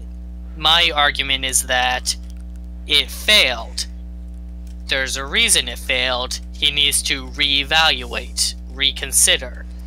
And everyone that appears is someone that's already been akumatized before. Like, what are his mental limitations for creating new villains and assigning them appropriate powers? Maybe he wants to, like, build up new villains to try it again first. Like, go at it again from a different angle. Make sure he's more ready for what went wrong. Alright, I mean, like, if they're going for something like that, it'd be great. Like, he needs, and like, try a different set. That'd be good, but like, you know, we'll see if any of that happens. Either way, that's for like future speculation and stuff. Like, these 2 episodes are, I guess, 3 episodes, or something, or 2, whatever. Like the finale was really like, holy shit. I love how like, all right, I'm like, at first I'm like, the heroes are beating the villains way too easy. I'm like, yeah, it's because they know their weaknesses, but still, like, it's a little too easy. Then they get like re-akumatized. I'm like, oh shit, okay, it's not gonna be that easy. I do love the use of Dark Cupid for that. Like, that is brilliant. That was done very well. It was like, without having to use, or without them having the use of the normal Akuma, using Dark Cupid was a very good twist to it. And it did a good job of turning the tables back towards the villain, which is where you would expect it to be towards the, before the final ass kick of the villain. Yeah, I mean, like, the only thing that's a little annoying is like the team got taken out a little too fast, and like they're inexperienced. It was gonna happen. Plus, it also explains why like Hakmat couldn't do this before, because like he can only make one Akuma. Therefore, he would just make Dark Cupid, and then what? He couldn't infect anybody who became, like, infected by Dark Cupid, right? So like he needed Natalie's powers for this to work. Right. And like, it didn't work with the setup he had. He nearly lost his Miraculous. Natalie put herself in direct danger using the Peacock Miraculous to save him. The whole affair probably put a bitter taste in his mouth, making him hesitant to try it again. I know I wouldn't rush into the same plan like that if that much went wrong for me. Like, from a logistical standpoint, it would be dumb to try it again, at least now. Because like, in theory, if he does it again, it's this. This is that whole attempting something 100 times and it going the same way and expecting a different result. So the argument that my friend that I was talking to this was making was, nah, just do it again. Just don't go outside this time. And I don't like that. Well, like, sure, they don't know where his lair is, but what are the limitations on his range here? He's not dealing with just one Akuma that he could trace across Paris. He's dealing with a literal army of them. He probably needed to get closer. Right, and the idea of that is a sound idea, but again, it comes down to, we don't know the limitations of it. It could either be the fact that he was showboating, grandstanding because he was sure he had it in the bag, or it could be an issue of he had to be there. Well, I think he was more like he was trying to him so they wouldn't try anything too crazy, because like they'd all be coming at him so he could do his plan. But like, as for the second run, like, yeah, the staying away is an interesting idea, but the problem is like the heroes have already fought him, so therefore if he's just sending out waves of freaking butterflies, eventually the heroes will see where they're. 1 and 2 is like, you've already fought this. Like, 4 of them could hold off the guy, and like 1 of them could either track it down or like just take out the butterflies. So like, yeah, it seems like a good argument, but the thing is like, because it's happened once, the villains saw that the plan failed, so they're less likely to try, and 2, the heroes won, therefore they're more likely to try some crazy shit the next time. Right? So it's gonna be interesting. But yeah, again, it's like, it could work, but like, it could. So right, like what his argument came down to was, if he just doesn't go outside again, he won't be in harm's way, and so the plan won't fail. But also, his problem with it is that we aren't given a reason for why he's not doing it again. And the way I see it, we don't need to be given that reason immediately. The show does a pretty good job of like just filling in details when it's appropriate time for it, when there's time to do it. Like, we might not hear a reason until like the season 3 finale when he tries something like this again. But I just feel like there's a good reason why he can't just jump into it again. My thing is, like, maybe he thinks that, like, okay, if the heroes are getting teammates, maybe he needs backup also. And, like, yeah, he has people who can control, but, like, the heroes can just, you know, take them back to being normal. So maybe he's gonna look for more, like, I don't know, teammates, assistants, whatever. We'll see what happens. My friend was also making the argument of, why does he need to, like, just put a lot of thought into each individual villain? Just make an army and wear down the hero. With Dark Cupid, he can just keep re-akumatizing them if they get purified. Okay, so your argument is, why does a Sentai and Rider see 50 episodes? I'm just going on. I'm just repeating my friend's argument, but yeah, like. I know that's the counter. It's like it's because it's a show that has to run a season. That's why. Yeah. Like, which sucks. I know, but like, if Rita was smart, she would have just sent down all 50 monsters at once. Right, dude. The worst is like, what is it, like Geki Ranger or something, where like the villains show up, like the next group of generals. There are 8 of them, and they show up, they show off, and they go back down. And it's like, what the fuck are you doing? Attack now, you would win. Yeah, it's weird. Like, one of my non-fight aspects of this show that was amazing these finale was the fact that they made the joke about Alia knowing that Noel's Nino, yeah. Noel is his brother. That Nino is Carapace, and that she knew it. I'm happy with how this turned out, but I kind of wish Nino hadn't found out this soon. I would have loved to have seen Rena Rouge tease Carapace because she knows and he doesn't. See, that is a good idea. The problem is then they would have to have their powers much longer and be recurring, which I don't think the show wants to do, or at least not right now. So what the creators have said is that, yeah, they are going to still have recurring heroes in the coming seasons, while sprinkling in some new ones. Yeah, I'm thinking they're not gonna have like them as regular heroes. Like, they're not gonna every other. Right, they're not gonna like keep being called in at the same time. So they can't really have time to, like, there's no, like, how rare is it that you're gonna have Cat Noir and Ladybug and it just happens to be, you know, Alia and Nino, right? Like, that's the problem here. Like, the logistics of that happening are. So I know what you're saying. It would have been like, it's kind of hard to write that. Right. Ooh. So, there was one more thing I had wanted to talk about, but we've already gone for 3.5 hours. How do you guys feel? Do you think you can go a little bit longer? I mean, if it's one last thing, let's just get it done.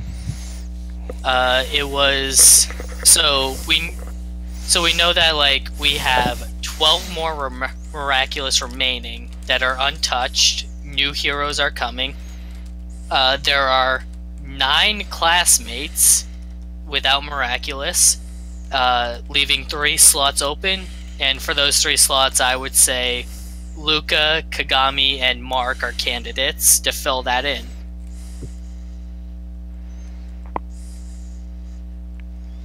Yeah, I mean, it seems plausible, but like, if the whole class gets turned, one, they've been villains, and now they're gonna be heroes. Like, what is this, Rider? And 2, okay, why of is the this 3, turning...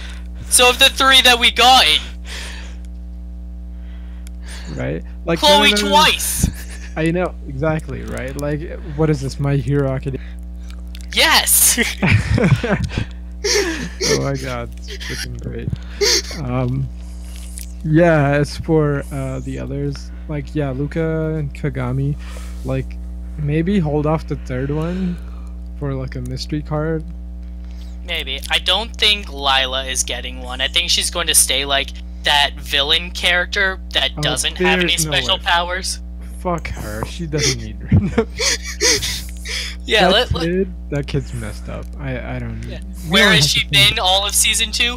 In her room, lying to her mom about school being canceled Oh my for like god! 2 Yeah, months. I know. And lying to the school. Yeah. Holy shit! This freaking con artist. This little shit. No, she doesn't get a fucking power. So, Like the thing is, like she's too much fun as a villain. So like, I'd say just keep her as a villain. Like, okay, yeah, we could hand it to her, but it's like it's too off at that point. Like, I'd rather have a new character. like, Get it? Who's not part of the like main group? like, I would be okay with her getting the power up, like, in the way that Chloe got hers, just that on accident kind of thing, and going, yeah, no, I'm about to be a shit dick.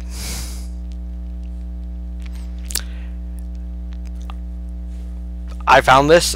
I know what it is by this point now.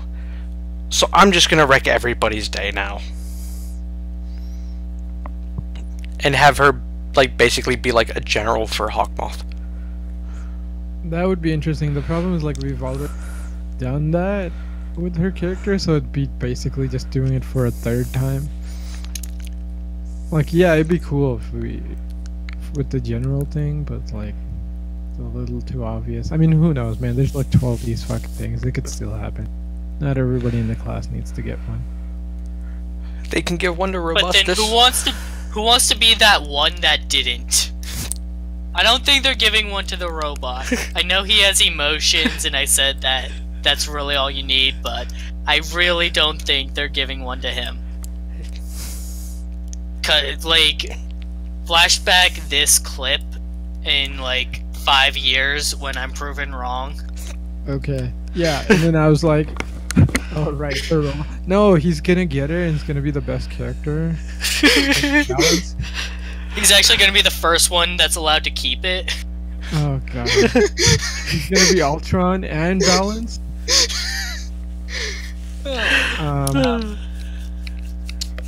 Yeah. But- I was gonna say it's the worst of the worst can happen, and they forget, and it's just oh Jesus, I remember no, the girl with the purple hair, Julika. Julika. Yeah.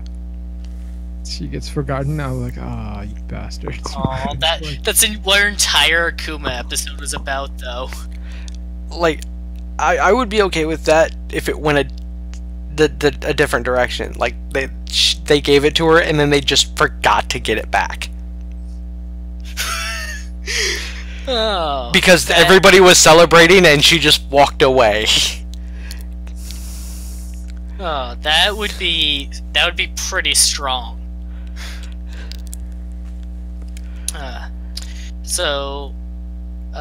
Do you want to go over real quick who you think might get which one, though, hypothetically? I have no idea on that one, beyond the one that was confirmed. Yeah, the one that was confirmed that King and I did guess ahead of time for the same reasons that everyone else guessed. And then I just mistakenly Googled it. Alright, well, do you want me to, like, just go over the list that King and I put together? Sure. Alright, so, a lot of, this isn't the first draft that I put of these, and a lot of this I'm still hesitant on, but we have, Kagami. So, with her, she's a fencer, she's very swift and fast and strikes hard. I actually have put her down as potentially being the rabbit, because rabbits are also swift. It's not one I'm confident on, because she could also be like the tiger or the dragon, because she's kind of fierce. For the tiger, though, I put down Alex. like, so Alex we've seen do like graffiti art, and Roar the tiger Kwame, like, again, he mistook the marker for a paintbrush, so he's kind of into art too. It's not a very much, but there's that connection. She could also be like the horse because she's known for speed, like horses are. Some people think that Alex might be the rabbit because in the season 2 intro, when it's doing like the comic panels, there's one of like the girls taking a selfie with the animal filters, and Alia has a fox filter, and then she got the fox Miraculous. So because Alex has the rabbit filter, they think she might be the rabbit. I put... What was that? I think I'm gonna drop out. I'm exhausted. Alright. Good night. Good night, everybody. Good night, King. I put Kim down as the dragon because Kim is very big and he wears a red hoodie. And dragons are big and red. And that is literally my justification. In a similar vein, I put down Rose as the pig because she is incredibly pink.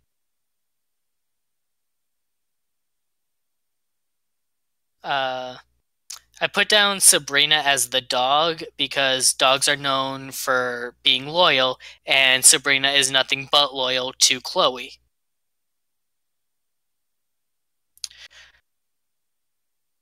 And this is where it starts getting like a bit more questionable. Oh wait, there's also Ivan as Ox because, okay, can you see him as anything else? Let's be honest here. I put down Julika as the goat. It was mostly King who made that argument there. Max as the monkey. Milen as the horse, though she could also be the rooster. Like, I'm not really sure about that. I originally had her as the rooster. Right now I have Mark as the rooster. I'm not even confident on that one, though. Luca as the snake because he's a pretty chill person, and so is the Kwame. And Nathaniel as the rat because Nathaniel is very shy, and rats are kind of known to be shy as well. That's what I had, at least. It's not a bad list, and based on the fact that you were right on one of them. One of the more obvious ones, though. Right, it's like, but like just looking at what the Kwames look like, the only giveaway for that was his hair. And if you can add, you can add in the music too, like the whole and like snake charming thing. They both show good leadership qualities. But I mean, the list is at least sound with the fact that you actually have reasons for it, other than just lumping them in together. Because I've seen some shit with that. Because I got bored, because like I said, I got bored and I looked it up. Oh yeah, I looked into other people's theories, and I saw this one video. I don't remember who made it, but they were giving off like completely different reasonings, and I was just looking at it baffled. Like, I don't see the same reasoning that you do, even though you're explaining it. Like, it is just so different from what I perceive.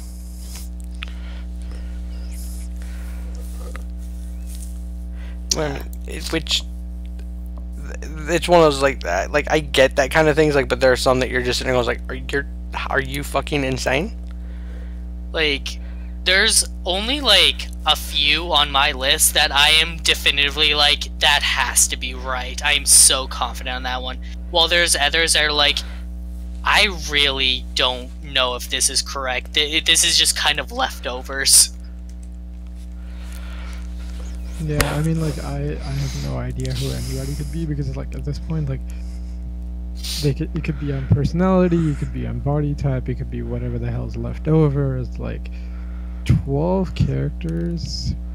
Oh, it cannot even. I mean, like, not everybody on the damn class could even get one. Right? No, everyone can.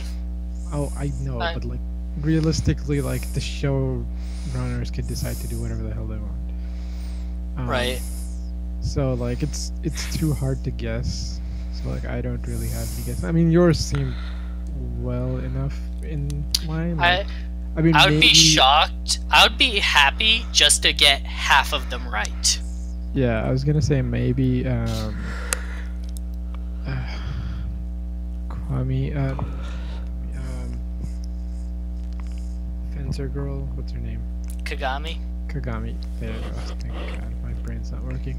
Kagami could be dragon, maybe, if they're going like super stereotypical. I mean, they basically did the Silver Samurai thing with her, so why not?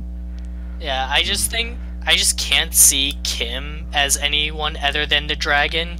Just going off of like. I was gonna go with like goat or ram, mostly. Really? Like, yeah, but like I'm like, there's no water-based anything, so it's got to be muscle. So it's like that's probably the thing. But like again, I don't know. It could be rat. Who knows? Maybe because the shyness. But like that's only a specific thing. But in it could terms of also, shyness, like Mark could also be the rat. Yeah, I mean, it could be the ram because like he never turns down a challenge, right? It's like always. Oh, actually, that's a good point. Yeah, so that's my only other one that I would change. In that selfie argument as well, like Milen has the rat filter, so people think she might be the rat, which might be appropriate for her.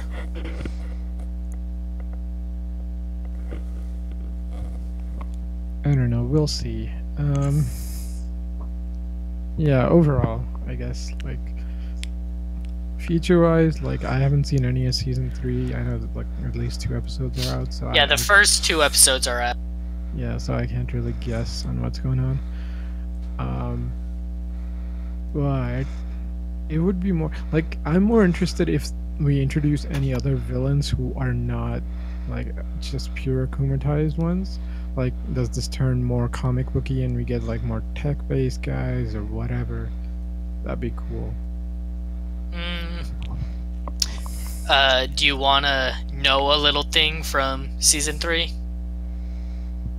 I mean, it's only 2 episodes. I could watch it unless it's not happened yet. No, it has happened. I mean, no, it's fine.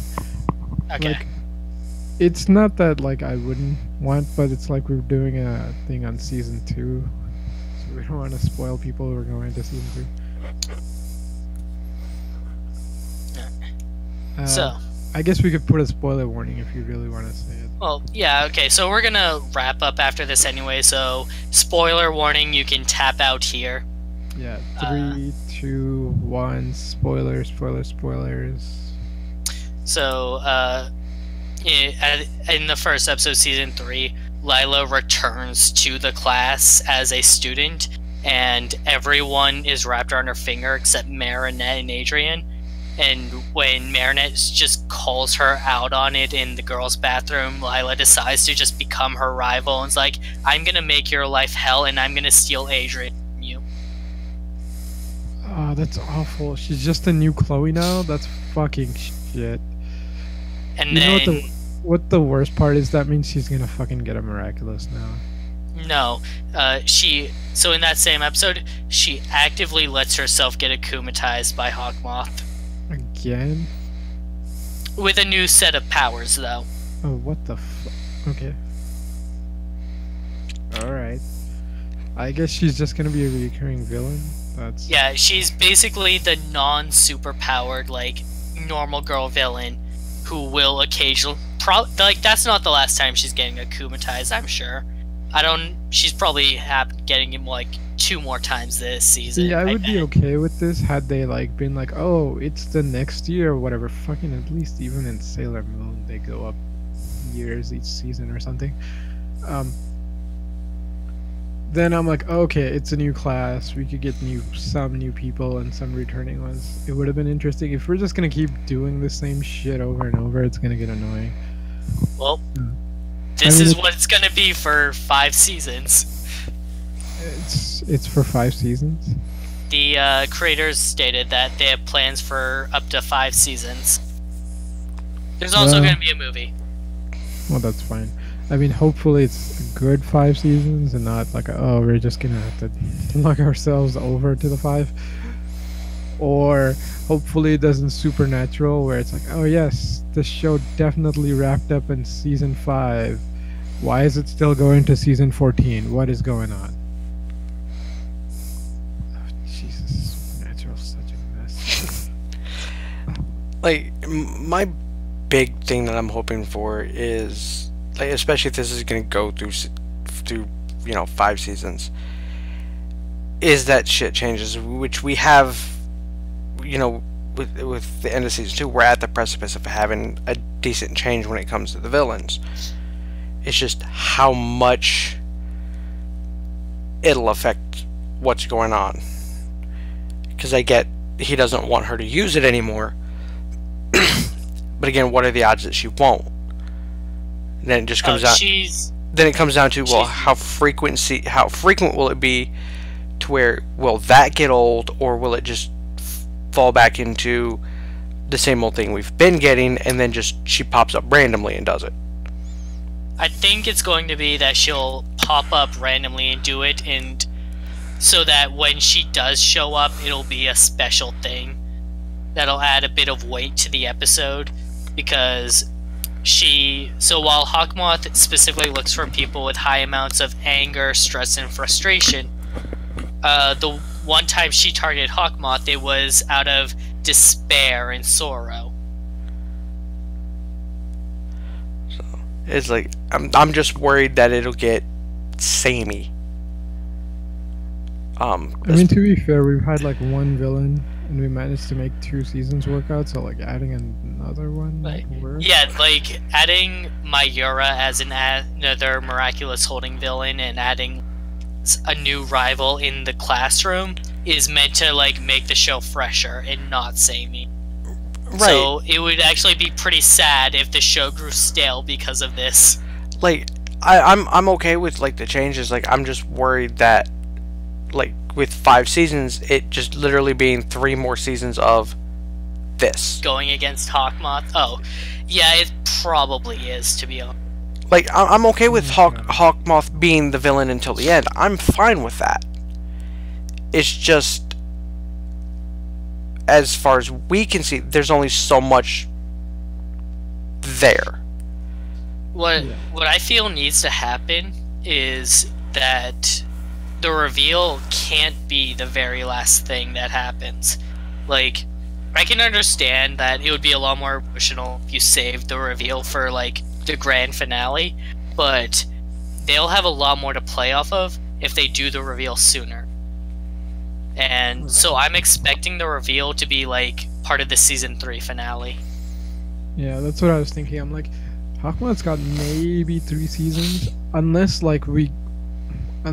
either more villains show up, he gets taken out, other types of villains show up, or we get more people with Miraculouses, and then we kind of get like a Xavier Magneto situation going on, where it's like there's 2 groups led by 2 slightly different philosophies. So that's what I was saying, like maybe not everybody in the stinking class should get one, so we might get more stuff going on. More variety. Yeah, where it's like, hey, we're not all friends, right? But we're still all heroes, but we're going about this differently. Or even if we get like more villains, it would be interesting. But at this point, it'd be kind of hard for the villains to get like one Miraculous and not get them all because they're all in one damn box. But I just imagine that like big special like moment where something so big is going down that Marinette just takes the box and brings it to the school and opens it and like, hey everyone. Yeah, I mean that could happen, but the problem is like if everybody's a hero, it's like, okay, Like it doesn't Hawkmoth feel could- as special. a Yeah. Hawkmoth, no, it's not even the special thing. Hawkmoth could barely hold off 2 with a team of like 5. Like he basically got his ass handed to him, even when everything was going his way. Like a whole classroom against him, and like all being heroes and all following Ladybug is like you've got no chance. Right? Like maybe you could do that for one season finale, but like how do you go after that? You know, like how do you do season 4 and 5 if that happens in season 3? That's not happening. So what I think is gonna happen is that we're gonna get like 3 to 4 new heroes each season.